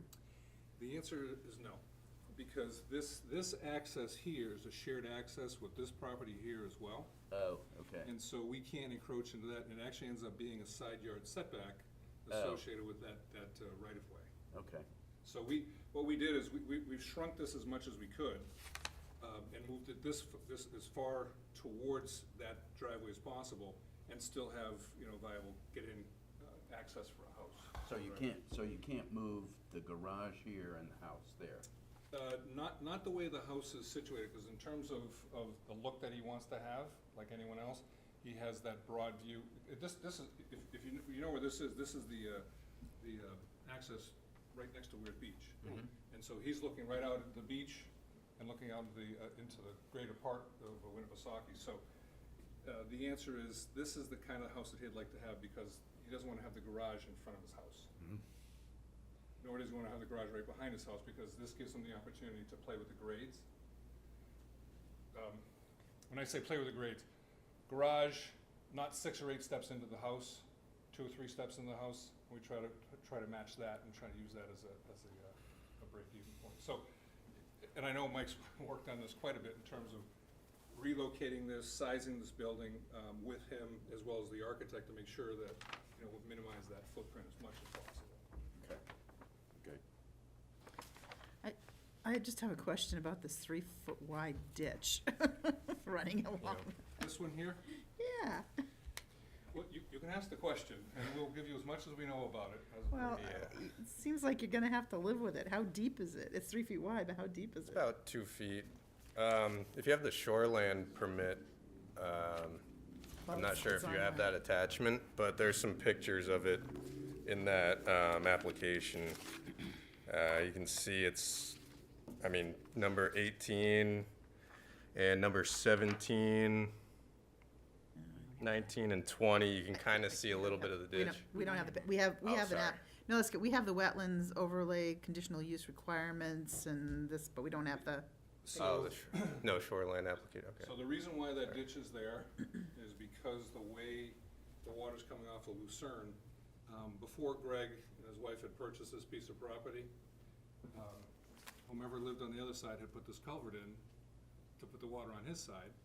And it ended up, the guy just kept on digging that out because, it just kind of kept on spreading. So he was trying to make sure it had a channel to go somewhere. So what we're doing is, we're just gonna, we don't want this to flood the back of the house anymore, nor do we want it to get into the wetland area. And we just let it contain down and just, there's a much larger area for it to dissipate over before it gets into the lake as well. But that's why that ditch is there. okay, so it's not, It's dissipating over what kind of land? It's actually treed and grassed, as it is right now. So part of this application is a conditional use to the planning board. We're also filing a shoreline application with the state, which we did submit that, I think, with the package. We submitted it with the package, but we haven't submitted the shoreline application to the state We haven't yet. submitted to the state yet. Okay. How many trees are you talking about taking down? So he did a count. There's about a half a dozen pines of anywhere from about 12 inches to 24 inches in size that he needs to take down. Some of the tops are sheared off, and they're laying on the ground right there in that area. The other issue is, I'm gonna build $1 million home, or it's gonna be taxed at $1 million. I don't want that dead tree to fall on my house, so this is part of this conversation now. Are you cutting down live trees, though? I don't think so. I think the ones that he's taking out, he's got an arborist out there, is the ones, the smaller ones, yes, probably 4 or 6 inch size ones. The larger ones, he's gonna take out, some of those are diseased and dead. Because you take those trees out and it's not gonna help suck, I mean, that right now it's sucking up some of that wetlands. Well, this wetland is because of the water blowing out of this culvert off of Lucerne Ave. What I'm saying is, when you take a tree down, Oh, I know you're what you losing mean. that, And that's why we would like to leave as much of the buffer as possible, but we want to let you know that within this area, he really needs to do tree maintenance and take out deads and that kind of thing, some of the smaller Yeah. stuff that's just fallen out and gone. There's, sorry. sorry. Is he taking trees out on the left side of the house? Where you said that Here? water drains through? No, Here? no, Here? yes. No, That's all grass at this that's point. all grass right now. As it exists. Yeah, I think if you had the photographs, which, sorry, you don't have those, we can put them up, but it's actually, as you come down, what's the name of the road? Alpine Alpine Rose. Alpine Rose. Yep. You come down Alpine Rose, the house at the bottom has landscaped that whole area, and he's got a really nice landscaped area around his existing cottage as well, where that access is, just for visual appeal as well. So, I, like Deb, kind of had my ears perked up when you were talking about taking out the dead and dying trees, and then it's like, well, who's overseeing that, and is it eventually going to be every couple of years, there's some trees missing that weren't really dead and dying, and then you end up with just, and I'm weighing this against, well, it's private property, but the conservation aspect of keeping trees there, you know, I'm kind of torn. In What the I'm- state. Yeah, Huh. if you look at that sketch that you, right in the first one, see Yep. the gray area to the north? Mm-hmm. Yep. So as part of the shoreland permit. Yep. That's undisturbed. We're not gonna touch that at all. And the expectation is the area, once he clears out whatever he needs to clear out in those areas, it's gonna be maintained, but it's gonna be growing back as well. So you have viable and healthy vegetation, which right now, you don't have. So I don't, very specifically, we talked to him, is we didn't wanna mislead you and say, oh geez, we're not doing anything. Right. We wanted you to know that there's gonna have to be, he has to do something in that area. My expectation is that it may be slightly smaller than this in terms of what he needs to do, but without knowing, you know, exactly going out with the arborist and saying this tree, and this tree, I wanted to make sure you guys knew that you know, this area is something that we're probably gonna have to impact. And then the shoreland area meets all the requirements for shoreland. And Your basal area and all that, yeah. Yeah. What's the depth of water? Because you're putting in a basement. Oh, the depth of water, so the basement is above the 100-year flood elevation. So flood elevation is elevation 10. 506. 506? Yep, 506, And yep. so the basement is above that, 507, Yeah, it says 507 basement Yep. slab. yeah. So the basement won't have, it'll be above the 100-year flood elevation.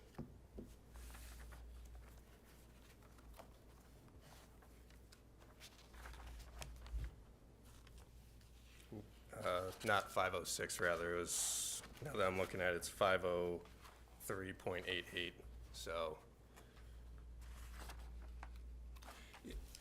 Sorry, You guys not familiar with 506, the NAVD 88 and NAVD 29? If you ever see those on a plan, it's a different vertical datum. They're about 7/10 of foot differential. So when we provide this to DES, we give them both the 88 and the 29. So the 29 elevation is 504.32. That's the 100-year flood elevation. Actually, that's the surface elevation of the pond, the lake right now. Right. And then the flood elevation is, it's right here. Where's the flood elevation? Can't say it off the top of my head. But I mean, we did set the basement floor above that on purpose. So you have marked off the 50-foot wetland buffer and the 25-foot wetland buffer. Yep. Within that 25-foot buffer, Yeah, so. Will they be cleaning out trees? Yes, we're, a little bit. We've gone about 10 feet into the 25-foot buffer on that side. I think if you could stay, well, 10 feet was, I didn't know, we didn't locate every single tree in there to say it. So I said, some of these trees are 3 foot, some are, whatever. So we just said, within 10, 15 feet at most of the 25-foot buffer, and then in the 50 foot on that side. Not trying to make you feel uncomfortable, we were just trying to balance those two. To get back to the FEMA flood elevation, it was 505.6 on NAVD 88. There you go. So we're well above that for the slab.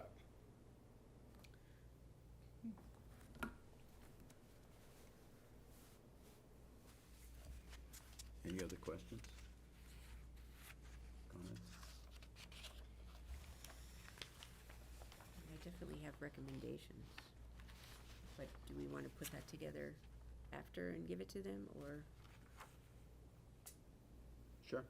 If we can write them down if you want, we can talk about them if it.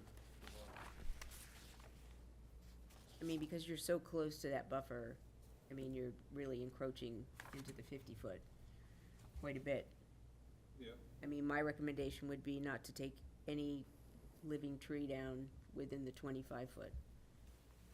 I mean, I can understand taking down a dead tree that might fall, Yeah, on your I don't house. think, that recommendation, we have no problem with that. If it's a dead, you're gonna have the arborist out there, if it's a dead and dying tree here. But I would tell you that within a certain distance of this house, usually they tell us 100 feet, but 100 feet is pretty much the entire area that we're talking about here. Right. So these pine trees are not small, they're well over 100 feet tall, so if one of those falls, it's falling on the house. But we can definitely, recommendation, definitely take that into account, make sure that we try to keep that as part of it. That would be my recommendation. The reality of some of these trees, that grow in this area, a pine is old at 150, but at 75, it can start to get red rot in it, if you go out and you're taking it, and you don't see that, it goes on, but then you got a 120-foot tree next to your house, and It's rotten in the middle. yeah, so you gotta kinda watch for that, there's the safety of the house, and Yeah, and that's really what this is all about, just for exactly that reason, just so you know, it's what we're looking to do. But from a recommendation standpoint, absolutely, within the 25-foot buffer, if there's a live tree that's something that we can keep, I think we're more than willing and happy to tell them to do that. And perhaps planting some other vegetation in that buffer, shrubs instead of trees. Yeah, we can talk about that, like native type plantings that Yeah. are gonna hold that back. And we're hoping to work with the city on some of that stormwater management as well. So. Good. So do we have other recommendations? I mean, I would recommend more planting also on that lower side where that water's gonna shed out. Here? Yeah. Okay, yeah, I think we can do it, we I can mean, enhance the, A rain garden might be great for you there. well, the amount of I water. don't know how, I don't know the extent of it, but A rain garden would not be the appropriate BMP for this discharge coming down through here. because it's that great. It has the potential for, that's one of the conversations with the DEP. DPW is exactly that. We would be, the discharge location, we would be armoring that section so that you wouldn't have erosion from there. And what we typically will do is do a little, what we call a, Retention kind of thing. nope, Swale. dissipation, Energy dissipation. yeah, plunge pool. Plunge pool. Gee, Okay. sorry, gone. Basically, it's rip plunge pool, the water comes in, and you have a bowl, and you have stone on the other side, and what it does, it bubbles around there, and then it goes through that stone. And that's part of what we, if we haven't already designed, I think we did talk about that, is that we would in fact incorporate that into the outlet for exactly that reason. Then we can landscape around it as well. That would be make it a great. feature. Is that something the city would maintain or the landowner? No, it's the landowner. No, this right of way is between these two owners. As it turns out, Lucerne, the city doesn't even own Lucerne Ave. Right. Many of those. They maintain it, but I do understand there's some conversation going on about that as well. So, it falls on Greg to manage all the water from upstream that's dumping on his So property. Sheena, if that is the case, and there's a structure on private property, you don't even own Lucerne, what is the enforcement to make sure they're maintaining it? So this is a problem right now in general. I'm not sure what their plan is to do. And actually, I've been in contact with Nate and Wes from DPW, and we've got Laura Spector involved, and there's a I'm not whole sure lot. who Laura is. She's a city's lawyer. Okay. Yeah. So they're talking about this. They're trying to figure out where this is gonna go. It's not just this piece. Yeah. It's where the majority of the water that's flowing through this property is coming from. And it's a complicated issue, because part of it flows about 1,300 feet across city land before Right. it That- hits that's- the drainage Yeah, swale. and I remember that's that discussion. That's that plan you look at. Yeah. So I can speak to that specifically. This landowner, whether it's this person or the next one or the next one, is going to maintain that, period. Because if they don't, they lose their driveway, they lose their house, they lose the value associated with this piece of property. And you have to rely on the good graces of a person who's putting that kind of money into this type of property. I've lived here all my life. I don't have to rely on anybody or anything to know that there's some real dumbasses. And then everybody has to live with that mess. Well, So, the good thing is, there's no one down from him but the lake, and everyone above him is doing exactly that. So, Yeah, so, yeah, Sheena, I guess, I'm just, excuse me, sir, I didn't mean to, but I mean, that would be something that I just would be very concerned about, the city, in putting any, if they're not buying into it, so. well, so right now, the city has nothing to do with this project. No, I understand, I just meant, I'm, I guess it will come out in our discussions, but I just feel like, yikes. We want the city to have a conversation. Yeah. with them as well. Yeah, I mean, I remember you saying it comes off from across the street. Does it go over the street? I forget, is there a culvert? Yeah, it goes through Endicott Park, sheets down that, Right. kind of all collects, and then there's 3 culverts.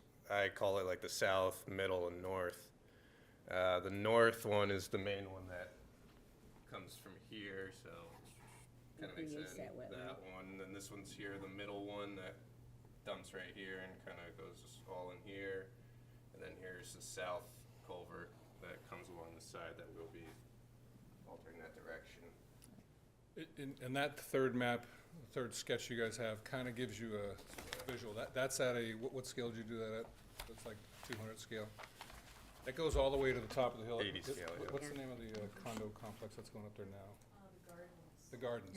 The Gardens. Yeah. Oh, So, jeez. Yeah, yeah, No, no more need be said. yeah. So, if you have any questions or whatever else, recommendations you just made, we're perfectly fine with. I think if you use the silt socks that are biodegradable, Yep. that would be great. So a lot of times we'll interchangeable, we'll do silt sock or we'll do stump grindings. And usually the stump grindings, it depends on if there's availability for them. So, Taking down trees, you got dead trees and live trees, you can, yeah, okay, I'd prefer the silt socks, but okay. Sometimes it's up to the contractor, we give them the option, they have both of them, and then, but I prefer the silt sock as well. That's why we show them on the drawing. The grindings can move too much, Pardon me? especially, the grindings can move too much, especially if you have the flow that you're talking about. And the thing with the stump grindings, they tend to leave them in one place. Yeah. These, if I need to move them, I can have them move them. That's really what I like about them, and they're very effective. So, we would prefer these, but I just let you know, sometimes we substitute those if it makes sense. anything else? I just wanted to say, I'm very appreciative with you coming forward with saying, we just want you to know this and all that, so I think. Yeah, there's no reason to hold that from you guys or anyone else. There's, No, I'm good. All right, Okay, anybody wanna make a motion? do we have to make a motion? Okay. I think, don't we want to talk? Hmm? I mean, I thought we wanted to have a Yeah, we- conversation. Yeah, we were gonna put some more information together. Okay, all right. Then what we'll do is we'll assemble comments and we'll give them, Sheena will get them to you. All right, so what we're looking for tonight, because we have to go to the planning board, is a positive recommendation for the conditional use permit. So is that, And that will be in our notes to her. Cause Okay. when is your meeting, when is, We're hoping to be on the planning board for the 6th. yeah, The 6th of June. Yes. we'll definitely have it to you, I mean, it won't be but a couple days. all right. I'm not familiar with this process with you guys.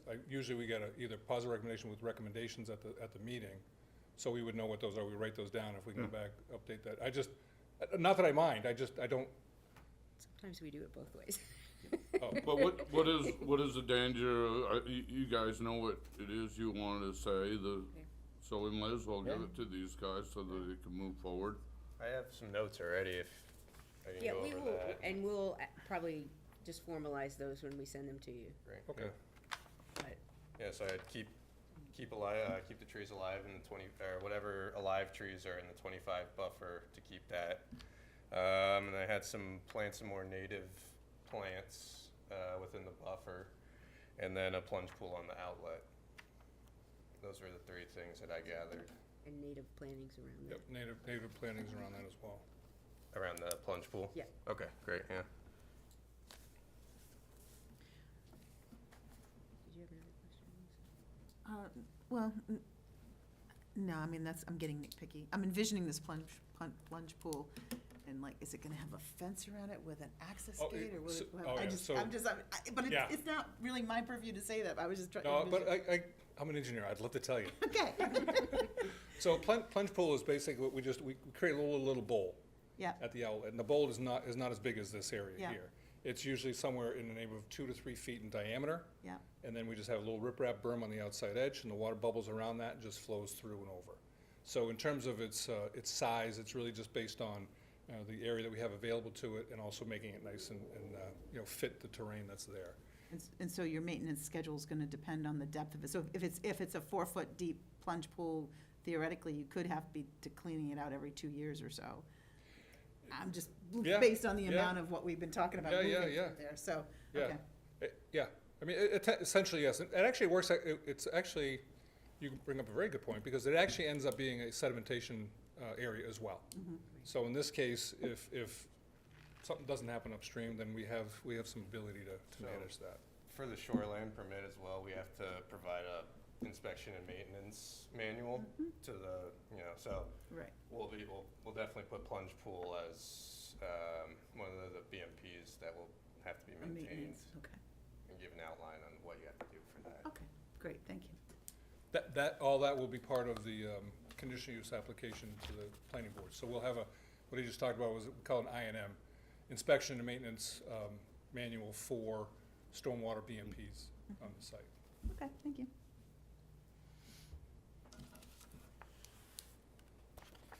Any other comments? No, I don't. Okay, thank you. All right, I like this design better. so Do you no wanna- Do you vote? wanna make, do you wanna make a motion? Yeah, I'll make- Oh, okay. Okay, I'll make a motion that we support your plan with the recommendations that we have given you. And I'll second that. Okay, awesome. any additional comments? All in favor, say aye. aye. Aye. Thank you very Opposed? much. Thank If you. you have anything else, we'll send it to you. Yeah, please do. Yeah. Yeah, if you think of anything else, that doesn't change the complexion of what we just talked about, Right. that's awesome. Great, thank you. Thanks. Great, thank you. Okay, so now we have 4 sets of minutes. Yeah, we've had a lot of changes with everything and, Do you wanna start with the most recent first? Start where? Or the most recent first, the May 3rd ones first, or? Sure, we could start with May 3rd. pull those up and be able to just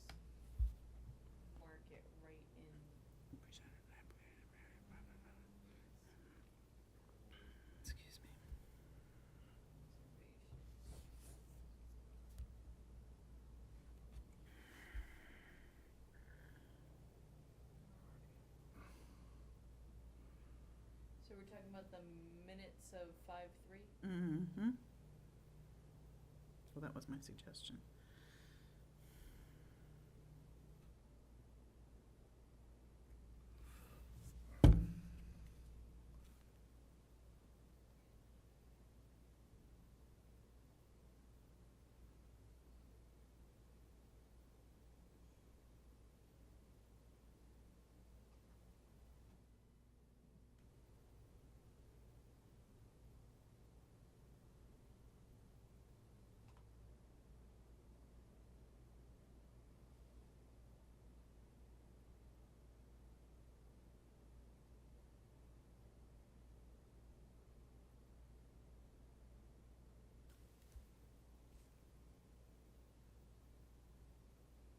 It's,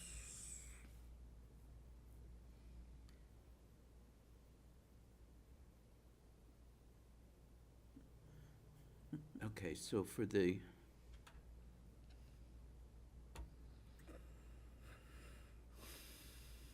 .2 on White Oaks Road, the second paragraph on it referencing Mr. Chamberlain, his last name is small c on it there, should be a cap. Other than that,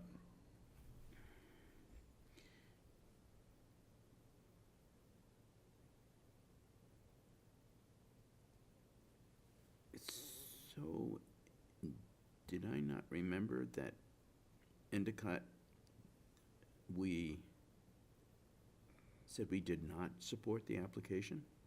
Not how it came out? That was the campground. Oh, I'm sorry. No, it's good. Yeah. Actually, I needed to mention that we never had the comments for the other application come through. We've only got comments from the board for Endicott. So you guys had essentially said, we're gonna send our recommendations for each of these, and we only got them for Endicott. It just came up today, and I was like, you know, Okay, so,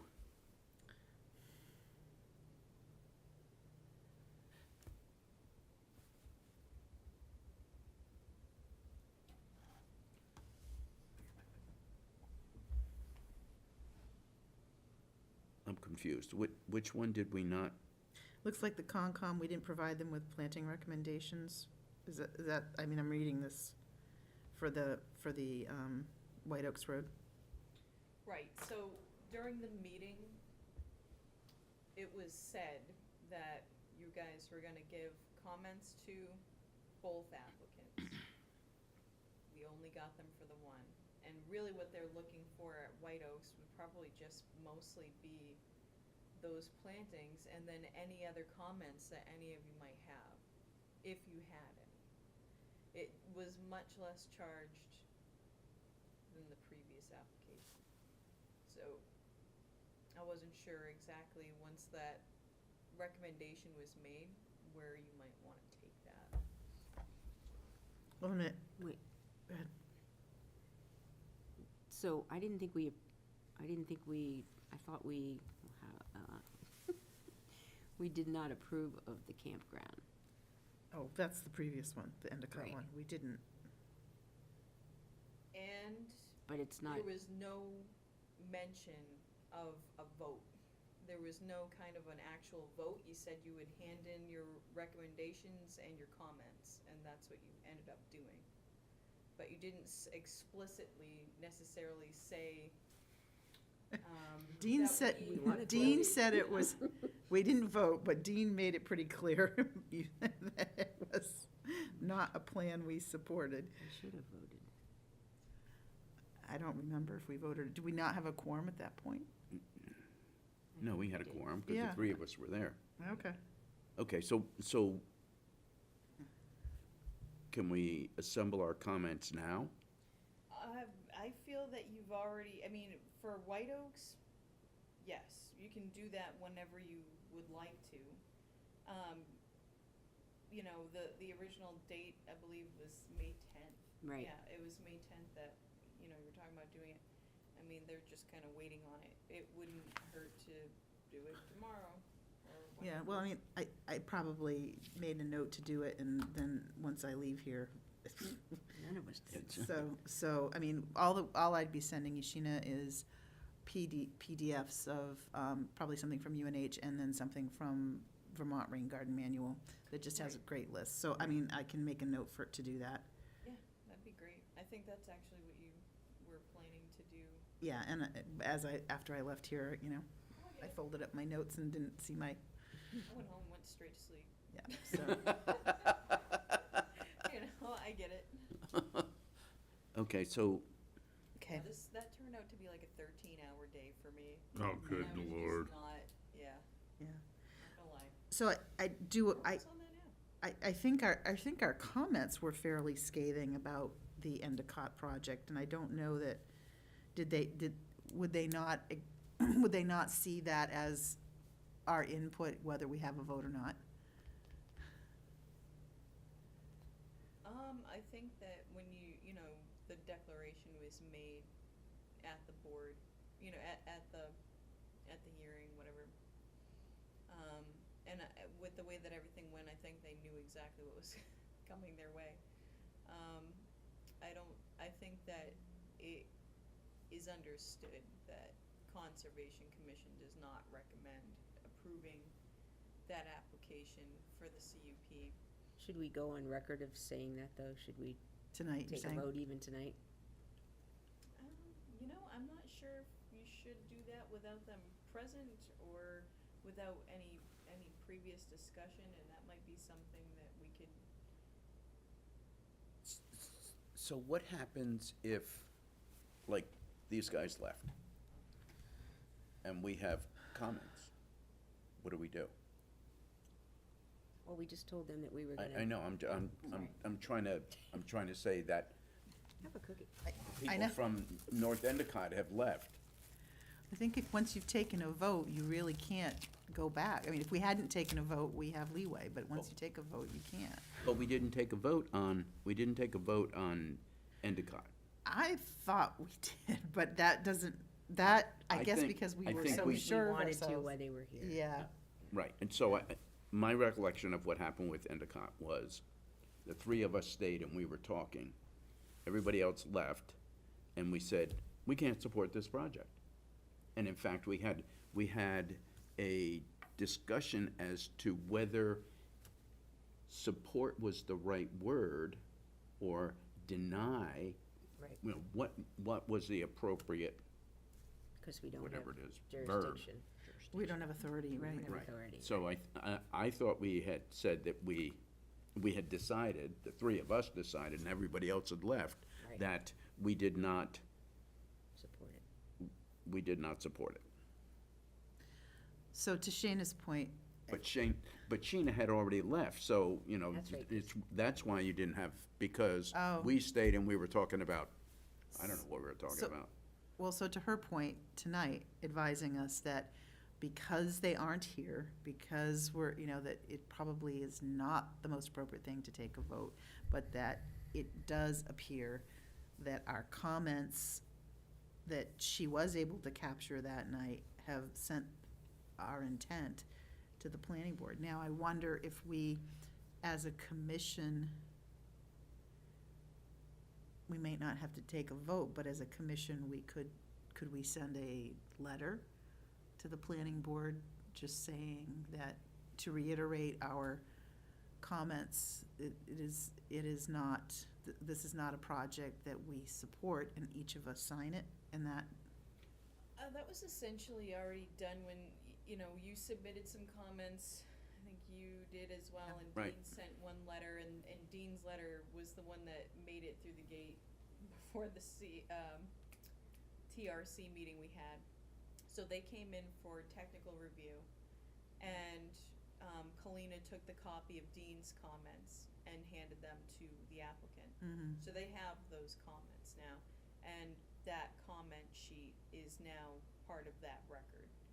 So they effectively understand everything that you've said. Right.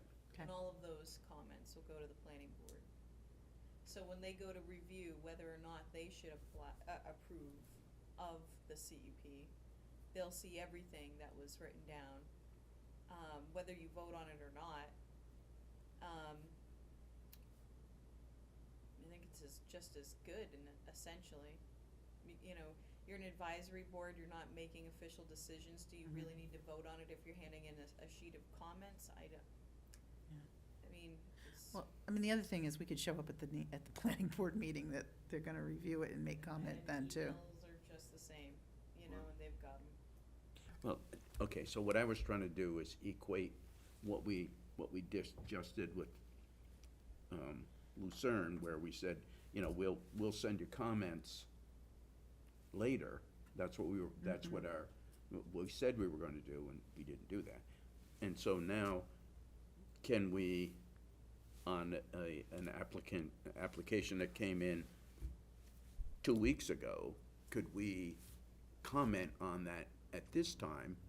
I mean, what's the difference between that and the people that just left, we said we were gonna send our comments to? You already told them you were going to do it. Just follow through. Okay. Yeah, all I right, think all right. it doesn't matter when we come up with an idea, we can always share it. Yeah, okay. So given the minutes, I move that we approve the minutes of Wednesday, one more change, Sheena, put the month in there. You have Wednesday 4/2023 at 5:30 in the letterhead there. Oh, that's right, we had the changes. So I move that we approve the minutes of May 3rd, 2023 for the Conservation Commission, as, with the changes as discussed to 8.2. I'll second, but I have a comment. There's a few more, like, Okay. for some reason you have me motioning to have all comments to the conservation planning tech by May 10th. You have that like 3 times in here, Oh, maybe it's been, which is fine, but everything gets cut and pasted. I know. So like it's under number 10 at the end there, it's under number 8.1 at the end, and it's at 8.2 at the end too. Just once is fine. If it's at the end of 8.2, then that would have been relating to 8.2.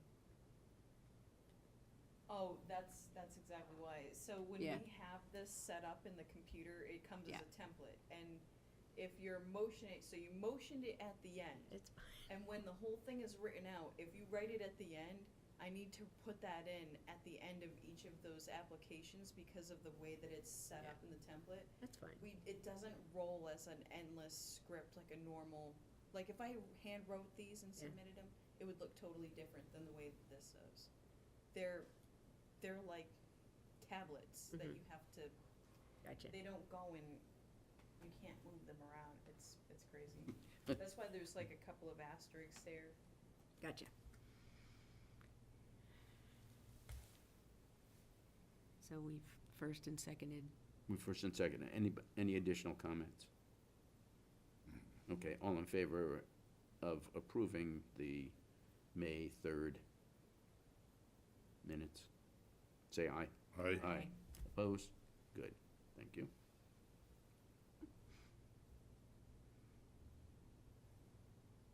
Okay, so now we're doing April 12th, but But April- it's just the agenda. Are you It's not there to actually take minutes? Under 8.1, it says there being no quorum made, the cohort did not deliberate on any matters. Oh, that's right, Yep. okay. Okay, so then we have the 5th. Do we have to Put accept? it- Do we have Wait, we Yeah, need to we accept have to this. Yeah, okay, Right. I'll make a because- motion to accept the I'll- minutes of April 12th. okay, I'll second that. okay, all in favor say aye. Aye. Aye. Opposed? Good. Okay, so now we have, 4 or 5. April 5.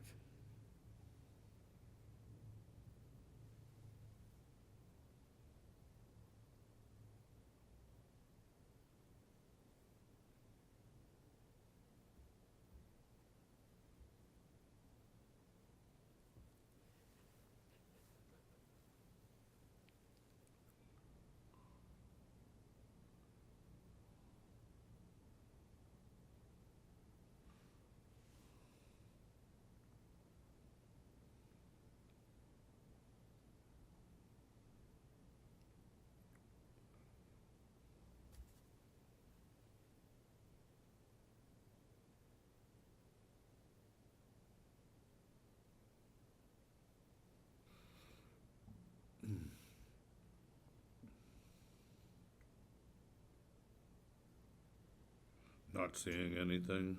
Why does it say under 9-1, open to the public at 6:40 and then closed to the public at 6:48? There was a gentleman named Mark Townsend who regaled a good deal that was very much truncated into a couple of sentences. So he spoke for 8 minutes. Gotcha, okay, sorry.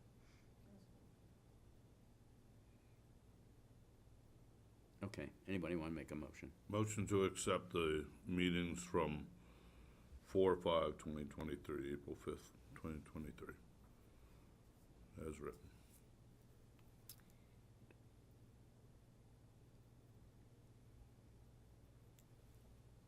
I'll second, but I have a correction.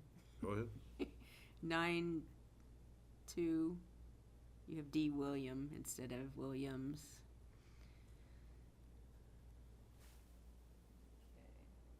Okay. Thank you. Okay.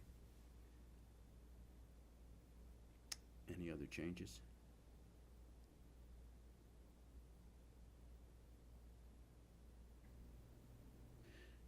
Okay. All in favor, say aye. Aye. Aye. Opposed? Okay. Phew. Okay. The giant step for mankind. 320. Holy Stromboli.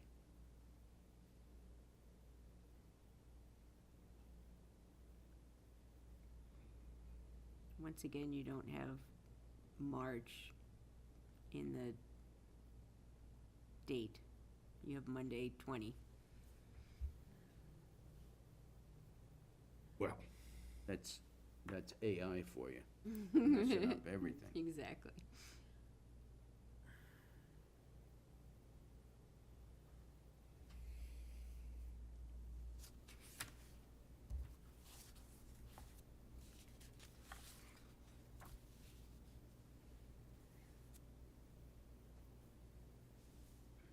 Okay, anybody have any comments?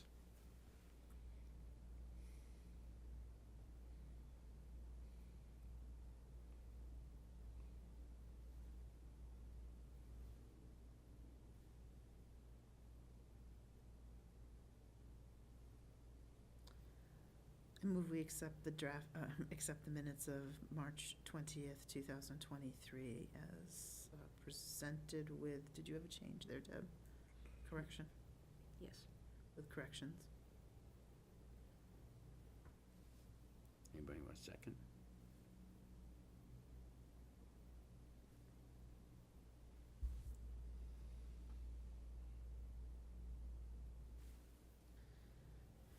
Second it if I can. Okay.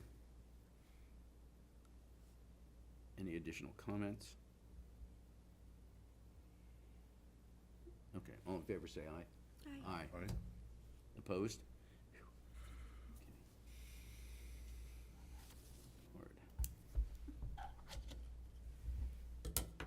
Okay.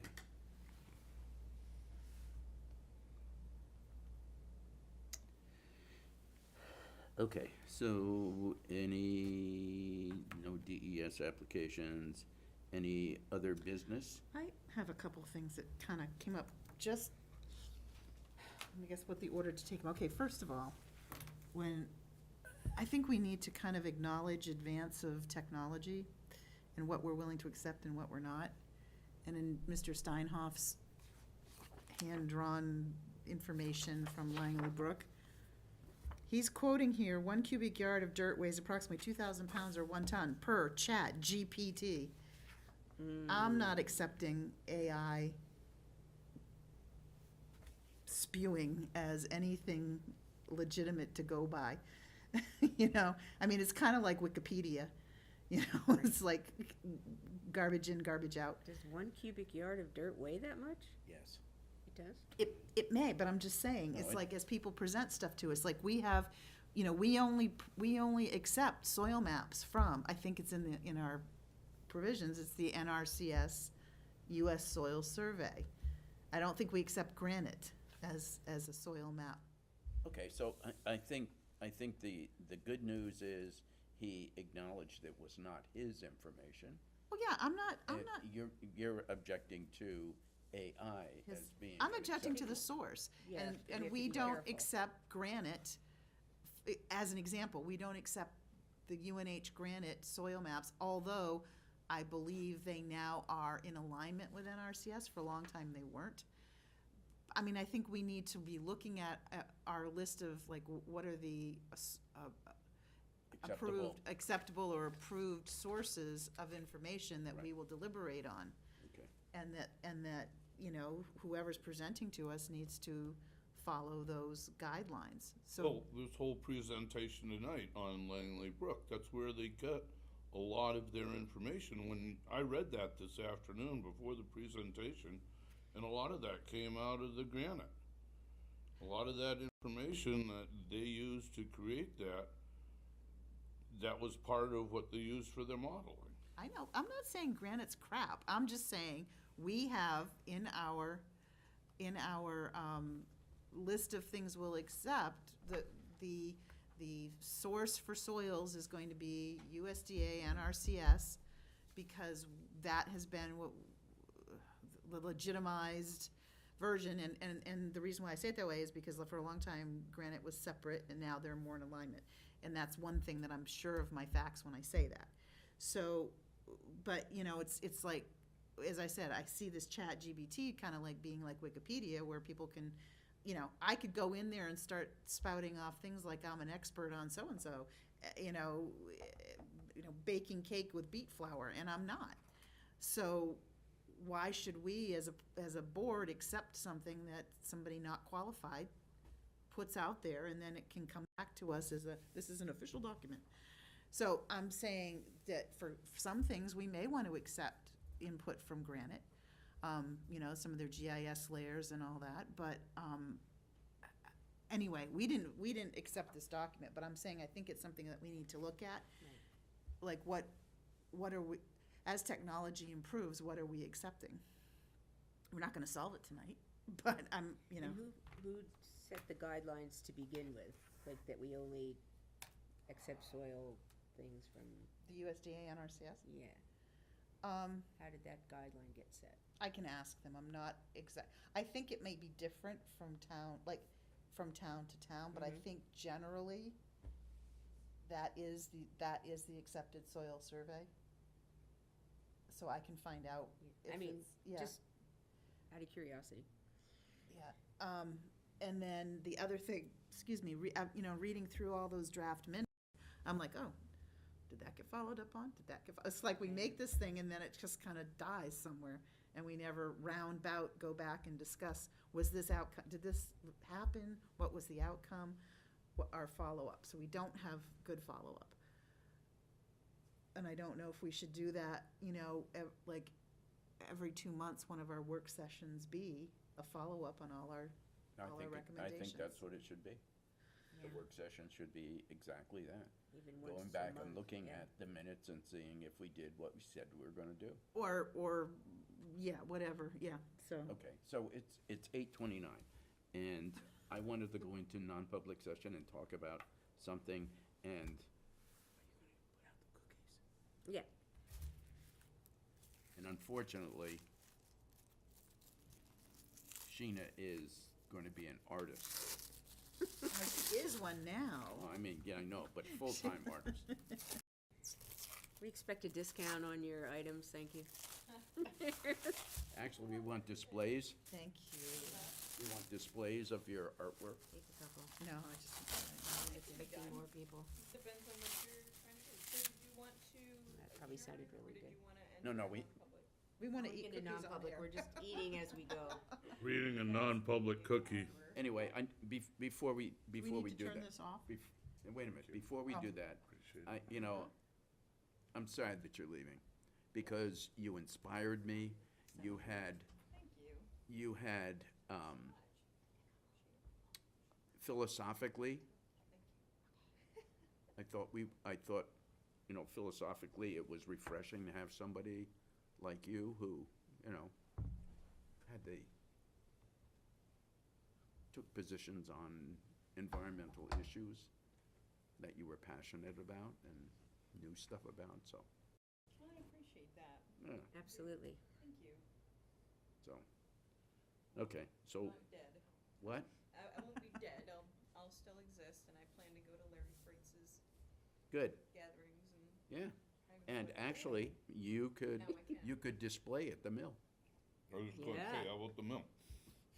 That's an interesting idea. Of course, it's a good idea. I came up with it. Why is there? All by myself. All right, let's go into non-public. Okay, so what we have to do is we have to adjourn this meeting. Make a Motion motion. to adjourn? Second. Aye. All in favor, say aye. Okay. Aye. Okay, so we adjourn from there. Oh, just a second. Mm-mm.